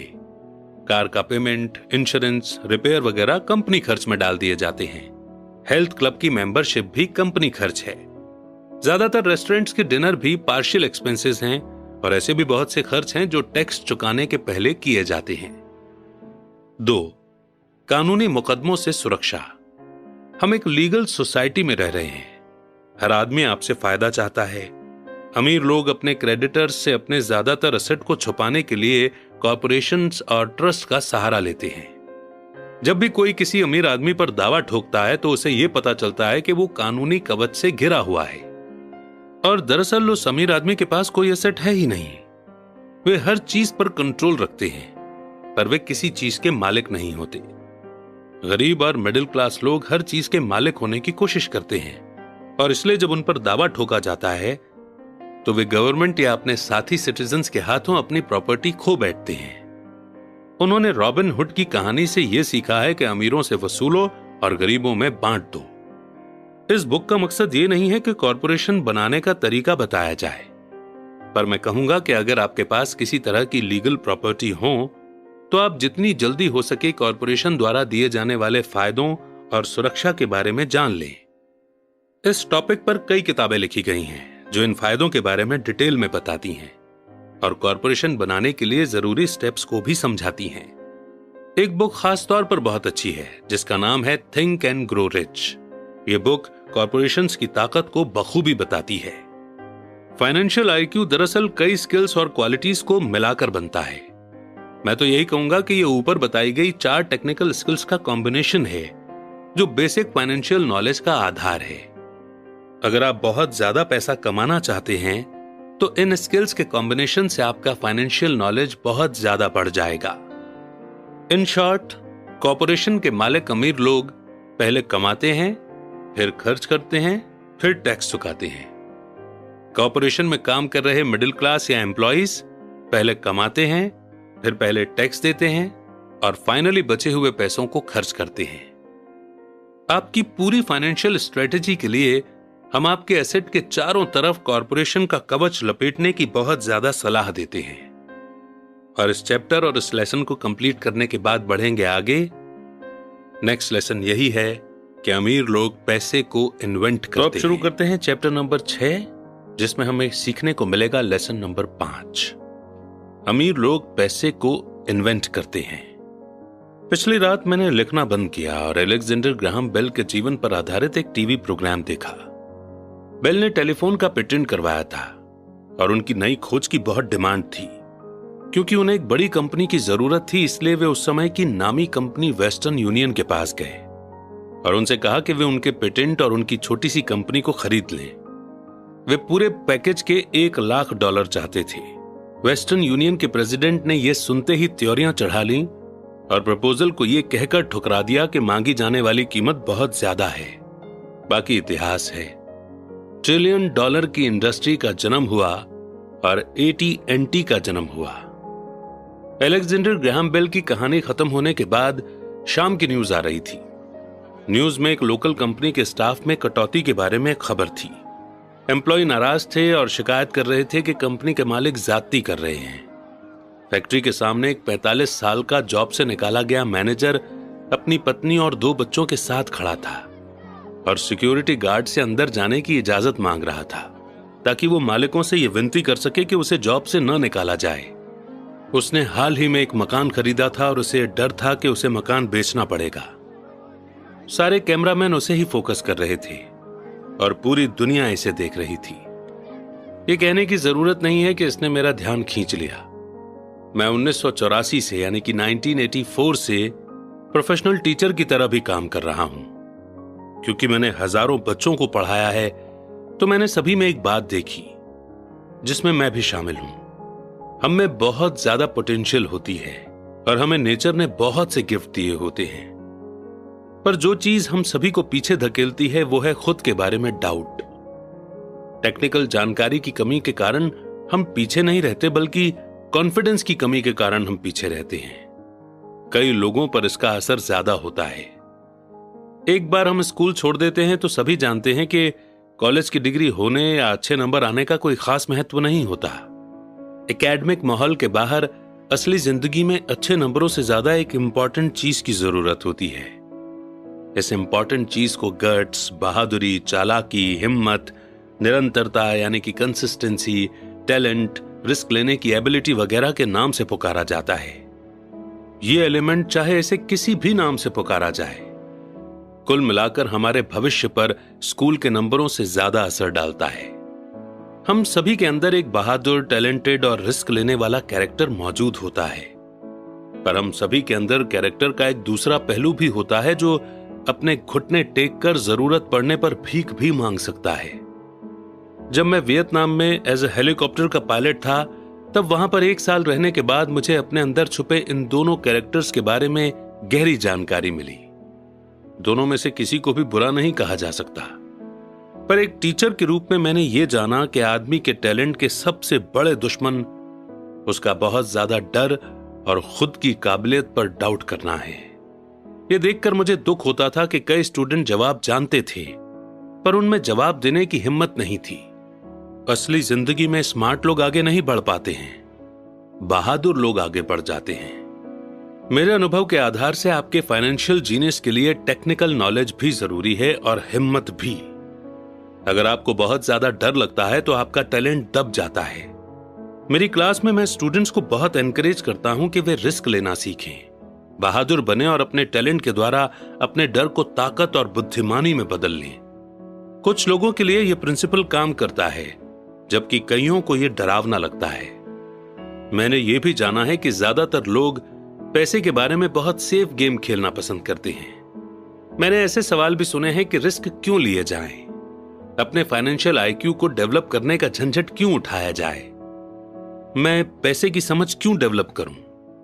और मैं जवाब देता हूं सिर्फ इसलिए ताकि आपके पास ज्यादा ऑप्शन हो। हमारे आगे बहुत बड़े बदलाव खड़े हुए हैं। जिस तरह मैंने इस चैप्टर की शुरुआत में young inventor Alexander Graham Bell की कहानी बताई थी, आगे आने वाले सालों में उनकी ही तरह कई और लोग होंगे। बिल गेट्स की तरह सैकड़ों लोग होंगे और दुनिया भर में हर साल माइक्रोसॉफ्ट जैसी बहुत सी सक्सेसफुल कंपनियां बनेंगी और दिवालियापन, कंपनी बंद होने, स्टाफ निकालने जैसी बहुत सी घटनाएं भी होंगी। तो सवाल यह है कि आपको फाइनेंशियल आईक्यू डेवलप करने के झंझट में क्यों पड़ना चाहिए? इसका जवाब कोई और नहीं दे सकता, आप खुद दे सकते हैं। पर मैं आपको बता सकता हूं कि मैं ऐसा क्यों करता हूं। मैं ऐसा इसलिए करता हूं क्योंकि आज का युग सबसे ज्यादा एक्साइटिंग टाइम है। मैं चाहता हूं कि मैं बदलाव से डरने के बजाय उसका स्वागत कर सकूं। मैं चाहता हूं कि मैं लाखों करोड़ों बनाने के बारे में एक्साइटेड रहूं, न कि सिर्फ अपनी सैलरी बढ़ने के बारे में। आज का युग सबसे ज्यादा एक्साइटिंग समय है जो दुनिया के इतिहास में पहले कभी नहीं देखा गया है। कई पीढ़ियों के बाद लोग इस युग को याद करते हुए यह कहेंगे कि यह कितना ज्यादा दिलचस्प रहा होगा। इसे पुराने की मौत और नए के जन्म का युग कहा जाएगा। इस युग में बहुत उथल पुथल थी और एडवेंचर भी था। तो अपने फाइनेंशियल आईक्यू को डेवलप करने का झंझट क्यों उठाया जाए? क्योंकि अगर आप ऐसा करते हैं तो आप ज्यादा अमीर हो जाएंगे, और अगर आप ऐसा नहीं करते हैं तो आगे आने वाला समय आपके लिए डरावना होगा। उस समय आप बहादुरी से आगे बढ़ने वाले लोगों को सक्सेसफुल होते हुए देखेंगे और पुराने प्रिंसिपल से जकड़े रहने वाले लोगों को फेल होते हुए देखेंगे। 300 साल पहले जमीन ही प्रॉपर्टी या एसेट हुआ करती थी, इसलिए जिस आदमी के पास जमीन थी उसके पास बहुत पैसा था। फिर फैक्ट्रियां आई, प्रोडक्शन शुरू हुआ और अमेरिका ने अपना दबदबा बना लिया। इंडस्ट्रियलिस्ट्स के पास पैसा और एसेट्स आने लगे। आज इंफॉर्मेशन का युग है, इसलिए जिस आदमी के पास जितनी ज्यादा और जल्दी इंफॉर्मेशन आ जाती है वो अमीर हो जाता है। प्रॉब्लम यह है कि इंफॉर्मेशन दुनिया भर में लाइट की स्पीड से उड़ रही है। इस नए एसेट को सीमाओं और दायरों में नहीं बांधा जा सकता, जिस तरह जमीन या फैक्ट्रियों को बांधा जा सकता था। अब बदलाव ज्यादा तेज और बड़े होंगे। नए करोड़पतियों की संख्या में जबरदस्त बढ़ोतरी होगी। ऐसे भी लोग होंगे जो पीछे छूट जाएंगे। आज मैं इतने सारे लोगों को स्ट्रगल करते देखता हूं और ज्यादा कड़ी मेहनत करते हुए देखता हूं, और ऐसा सिर्फ इसलिए होता है क्योंकि वे पुराने विचारों को कसकर पकड़े रहते हैं। वे चाहते हैं कि चीजें उनके हिसाब से हों। वे बदलाव का विरोध करते हैं। मैं ऐसे लोगों को जानता हूं जिनकी जॉब छूट गई है, घर बिक गया है, और वे इसके लिए टेक्नोलॉजी या इकोनॉमी या अपने बॉस को दोष देते हैं। दुर्भाग्य से उन्हें यह महसूस ही नहीं होता कि वे भी प्रॉब्लम का कारण हो सकते हैं, पर विचार उनके सबसे बड़े दुश्मन बन जाते हैं। और ऐसा इसलिए होता है क्योंकि वे ये जान ही नहीं पाते कि जो विचार पुराने जमाने में एसेट था आज इसलिए नहीं है क्योंकि जमाना आगे बढ़ चुका है। मैंने एक गेम बनाया है जिसका नाम है कैश फ्लो। एक दिन इस गेम की मदद से लोगों को फाइनेंशियल एजुकेशन दे रहा था। मेरा एक दोस्त किसी को अपने साथ लेकर आया ताकि वो भी सीख सके। मेरा दोस्त जिसे लेकर के आया था उसका हाल ही में तलाक हुआ था। तलाक के मुकदमे से उसे बहुत फाइनेंशियल लॉस हुआ था और वो अब भी कुछ जवाब ढूंढ रही थी। उसके दोस्त को लगा कि शायद इस गेम से उसे कुछ सीखने मिलेगा। इस गेम को इस तरह से बनाया गया है ताकि लोग ये सीख सकें कि पैसा किस तरह काम करता है। खेलने के दौरान वे इनकम स्टेटमेंट और बैलेंस शीट के आपसी रिलेशन के बारे में सीखते हैं। वे सीखते हैं कि किस तरह दोनों के बीच कैश का फ्लो होता है और किस तरह हमें अपने एसेट बढ़ाने पड़ते हैं ताकि हर महीने हमें ज्यादा कैश मिलता रहे। एक बार आप इसे हासिल कर लेते हैं तो आप रैट रेस से बाहर निकल जाते हैं और फास्ट ट्रैक पर चल पड़ते हैं। जैसा मैंने कहा कि कुछ लोग इस गेम से नफरत करते हैं, कुछ इसे पसंद करते हैं और कुछ इसका मतलब ही नहीं समझ पाते। इस लेडी ने कुछ सीखने का सुनहरा मौका खो दिया। इस गेम को बेसिकली इस तरीके से डिजाइन किया गया है ताकि हम रियल लाइफ के डिसीजन को देख सकें कि वो कैसे हमारी जिंदगी को इफेक्ट करते हैं। तो हुआ यह कि इस लेडी को इस गेम के पहले राउंड में एक डू डैड मिला, यानी कार्ड में एक नाव निकली। अब डू डैड का मतलब है कि कोई ऐसी चीज जो एक लायबिलिटी है। जैसे कि इस लेडी के केस में इसे गेम में एक बोट मिली, तो ये इसकी लायबिलिटी थी, ना कि कोई एसेट। अब इससे पहले तो वो खुश हुई, अरे वाह मेरे पास तो एक नाव है। फिर जब उसके दोस्त ने बताया कि किस तरह यह बोट उसके इनकम स्टेटमेंट और बैलेंस शीट पर काम करती है, तो वो नाराज हो गई क्योंकि उसे मैथ्स जरा भी पसंद नहीं था। जब उसका दोस्त इनकम स्टेटमेंट, बैलेंस शीट और मंथली कैश फ्लो के बारे में उसे समझाता रहा तो बाकी के प्लेयर्स शांति से इंतजार करते रहे। अचानक जब उसने ये जान लिया कि नंबर और फिगर किस तरह काम करते हैं, तो उसे ये जानकर झटका लगा कि उसकी नाव उसे जिंदा खा रही है। बाद में गेम में उसे और डू डैड्स मिले। उसने गेम में कोई एसेट नहीं बनाया, जिसकी वजह से वो ये गेम हार गई। क्लास के बाद उसका दोस्त आया और उसने मुझे बताया कि वो बहुत बेचैन है। वो क्लास में इन्वेस्टमेंट के बारे में सीखने के लिए आई थी और उसे यह बहुत मूर्खतापूर्ण लग रहा था कि इतने बेकार के गेम को खेलने में इतना ज्यादा समय बर्बाद किया जाए। उसके दोस्त ने उसे यह समझाने की कोशिश की कि वो अपने अंदर झांक कर देखे कि क्या यह गेम उसके किसी अंदरूनी पहलू को उजागर कर रहा था। इस सुझाव पर उस औरत ने अपना पैसा वापस मांग लिया। उसने कहा कि यह विचार मूर्खतापूर्ण है कि कोई गेम किसी के अंदरूनी पहलू को उजागर करता है। उसका पैसा तुरंत वापस कर दिया गया और वो वापस चली गई। मैं 1984 से करोड़ों कमा रहा हूं, और सिर्फ इसलिए क्योंकि स्कूल सिस्टम वो नहीं सिखाता जो मैं सिखा रहा हूं। स्कूल में ज्यादातर टीचर भाषण देते हैं। अपने स्टूडेंट लाइफ में मुझे भाषणों से चिढ़ थी। मुझे बहुत जल्दी बोरियत हो जाती थी और मेरा दिमाग इधर उधर भटकने लगता था। 1984 में मैंने खेल खेल में एजुकेशन देना शुरू किया। मैंने बड़े स्टूडेंट्स को एनकरेज किया कि वे इस गेम को नॉलेज बढ़ाने के पहलू से देखें कि वे क्या जानते हैं और उन्हें क्या सीखना चाहिए। सबसे इंपॉर्टेंट बात यह है कि इस गेम से आदमी के व्यवहार पर भी रोशनी पड़ती है। यह एक इंस्टेंट फीडबैक सिस्टम भी है। टीचर लेक्चर दे, इसके बजाय गेम एक पर्सनल लेक्चर बन जाता है जो आपके लिए ही बनाया गया है। उस लेडी के दोस्त ने बाद में मुझे पूरी बात बताने के लिए फोन किया। उसने कहा कि उसकी दोस्त अब शांत है और शांत होने के बाद उसने गेम और अपने जीवन के बीच में कुछ आपसी कनेक्शन भी महसूस किए हैं। हालांकि उसके और उसके पति के पास असली जिंदगी में नाव नहीं थी, पर उनके पास बाकी सब चीजें थीं। वो अपने तलाक के बाद बहुत नाराज थी। उसका पति एक कम उम्र की औरत के साथ भाग गया था और 20 साल की शादीशुदा जिंदगी के बाद उनके पास दौलत के नाम पर बहुत कम सामान था। उनके बीच बांटने के लिए लगभग कुछ भी नहीं था। 20 साल की उनकी शादीशुदा जिंदगी में उन्होंने मजे तो बहुत किए, लेकिन सिर्फ लायबिलिटीज को लेकर और कोई एसेट नहीं बनाया। उसने ये महसूस किया कि फिगर्स पर उसका गुस्सा इनकम स्टेट और बैलेंस शीट पर इसलिए था क्योंकि वो उन्हें समझ नहीं पा रही थी। उसका यह मानना था कि पैसे का हिसाब किताब रखना आदमियों का काम है। वो घर संभालती थी और उसका पति पैसों को संभालता था। उसे अब यह पक्का भरोसा हो चुका था कि उनकी शादी के आखिरी 5 सालों में उसके पति ने उससे पैसे छुपाए थे। वो इस बात पर खुद से नाराज थी कि उसे ये पता ही नहीं चला कि पैसा कहां गया है, और यह भी पता नहीं चला कि उसका किसी दूसरी औरत के साथ रिश्ता बन चुका है। बोर्ड गेम की ही तरह दुनिया भी इंस्टेंट फीडबैक देती है। अगर हम ज्यादा ध्यान दें तो हम ज्यादा सीख सकते हैं।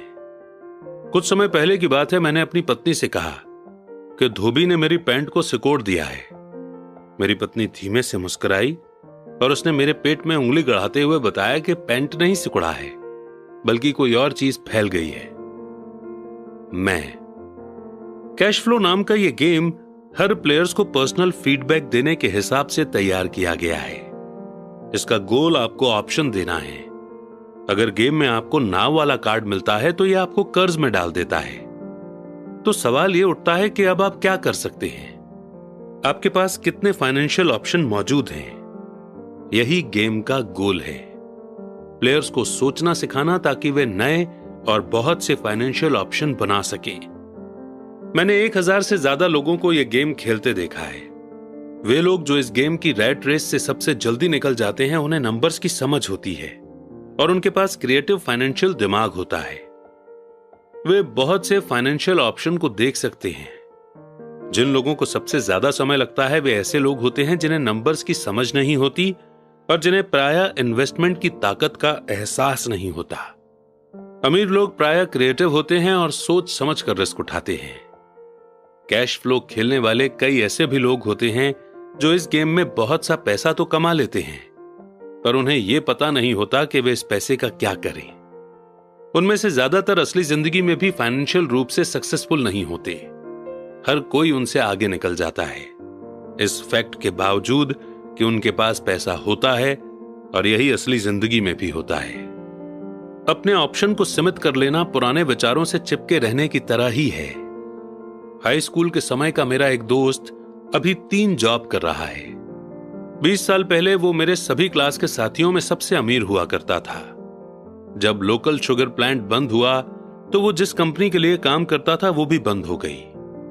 उसके दिमाग में सिर्फ एक ही ऑप्शन था, और वो पुराना ऑप्शन था, कड़ी मेहनत करो। प्रॉब्लम यह थी कि उसे कोई बराबरी की जॉब नहीं मिल पाई। एक पुरानी कंपनी में उसे एक सीनियर की जॉब जरूर मिली थी। इसका नतीजा यह हुआ कि वो अभी जो काम कर रहा है वो उसकी योग्यता के बहुत नीचे के काम है, और इसलिए उसकी सैलरी कम है। उसे जिंदा रहने के लिए जितना पैसा चाहिए उतना कमाने के लिए उसे 3 जॉब करनी पड़ रही है। मैंने कैश फ्लो खेलने वाले लोगों को यह शिकायत करते सुना है कि सही मौका देने वाले कार्ड उनके पास नहीं आ रहे हैं, इसलिए वे जहां के तहां बैठे रहते हैं। मैं ऐसे लोगों को जानता हूं जो असल जिंदगी में भी ऐसा ही करते हैं। वे बैठकर सही मौके के आने का इंतजार करते हैं। मैंने लोगों को सही मौके वाले कार्ड का इंतजार करते देखा है, और फिर उनके पास जरूरत के जितना पैसा नहीं होता। फिर वे ये शिकायत करते हैं कि अगर उनके पास ज्यादा पैसा होता तो वे रैट रेस से बाहर निकल सकते थे, इसलिए वे वहीं बैठे रहते हैं। मैं असल जिंदगी में भी ऐसे लोगों को जानता हूं जो यही करते हैं। वे गोल्डन अपॉर्चुनिटी देखते हैं पर उनके पास पैसा नहीं होता, और मैं देखता हूं कि गेम में लोगों को एक गोल्डन अपॉर्चुनिटी वाला कार्ड मिलता है। वो उसे जोर से पढ़ते हैं और उन्हें यह पता ही नहीं होता कि यह एक गोल्डन अपॉर्चुनिटी है। उनके पास पैसा भी होता है, समय भी सही होता है, कार्ड भी होता है, पर वे अपॉर्चुनिटी को नहीं देख पाते। वे देखने में फेल हो जाते हैं कि रैट रेस से बच निकलने के लिए ये किस तरह उनकी फाइनेंशियल प्लान में फिट होता है। और मेरी राय में इस तरह के लोग दूसरे सभी तरह के लोगों से ज्यादा संख्या में होते हैं। ज्यादातर लोगों को जिंदगी में एक बार मिलने वाला सुनहरा मौका उनके सामने पड़ा हुआ मिलता है, पर वे उसे देख नहीं पाते। 1 साल बाद उन्हें इसका पता चलता है, जब बाकी सभी लोग अमीर बन जाते हैं। फाइनेंशियल इंटेलिजेंस का मतलब है ज्यादा ऑप्शन होना। सवाल यह है कि अगर मौके आपके सामने नहीं आ रहे हैं तो आप अपनी फाइनेंशियल सिचुएशन सुधारने के लिए क्या कर सकते हैं। अगर कोई मौका आपकी गोद में आ रहा है और आपके पास पैसा नहीं है और बैंक वाले आपको उधार नहीं दे रहे हैं, तो आप उस मौके से कैसे फायदा उठा सकते हैं। अगर आपका अनुमान गलत है और अगर आप जिसकी उम्मीद करते हैं वो नहीं होता है, तो आप किस तरह से एक बुरी कंडीशन में भी मौका ढूंढ के उसे लाखों में बदल सकते हैं। यही फाइनेंशियल बुद्धि है। क्या होता है इससे हमारा ज्यादा मतलब नहीं है। बल्कि आप एक बुरी कंडीशन को लाखों में बदलने के लिए कितने अलग अलग तरह के फाइनेंशियल सॉल्यूशन खोज सकते हैं। इसका मतलब है कि आप अपनी पैसे की प्रॉब्लम को सुलझाने में कितने क्रिएटिव हैं। ज्यादातर लोग सिर्फ एक सॉल्यूशन जानते हैं, कड़ी मेहनत करो, बचत करो और उधार लो। तो आपको फाइनेंशियल इंटेलिजेंस क्यों बढ़ानी चाहिए? क्योंकि आप उस तरह के इंसान होना चाहते हैं जो अपनी किस्मत खुद बनाता है। आप जो होता है होने देते हैं और उसे बेहतर में बदलने की एबिलिटी रखते हैं। बहुत कम लोग ये समझ पाते हैं कि किस्मत भी हम ही बनाते हैं, जिस तरह की पैसा बनाया जाता है। अगर आप ज्यादा किस्मत वाले होना चाहते हैं और ज्यादा पैसा बनाना चाहते हैं तो कड़ी मेहनत करने के अलावा आपकी फाइनेंशियल बुद्धि इंपॉर्टेंट है। अगर आप उस तरह के आदमी हैं जो सही चीज होने का इंतजार करता है तो शायद आपको बहुत लंबे समय तक का इंतजार करना पड़ेगा। यह तो उसी तरह की बात हो गई कि आप गैरेज से गाड़ी निकालने के पहले यह पक्का करना चाहते हैं कि अगले 5 मील तक की सभी स्ट्रीट लाइट्स ग्रीन हों। जब हम छोटे थे तो अमीर डैडी माइक और मुझे ये लगातार बताते थे, पैसा असली चीज नहीं है। अमीर डैडी हमें बार बार ये याद दिलाया करते थे कि जब हमने प्लास्टर ऑफ पेरिस से सिक्के ढाले थे तो हम पैसे के सीक्रेट के सबसे करीब आ गए थे, क्योंकि हम पैसा बना रहे थे। गरीब और मिडिल क्लास पैसे के लिए काम करते हैं, अमीर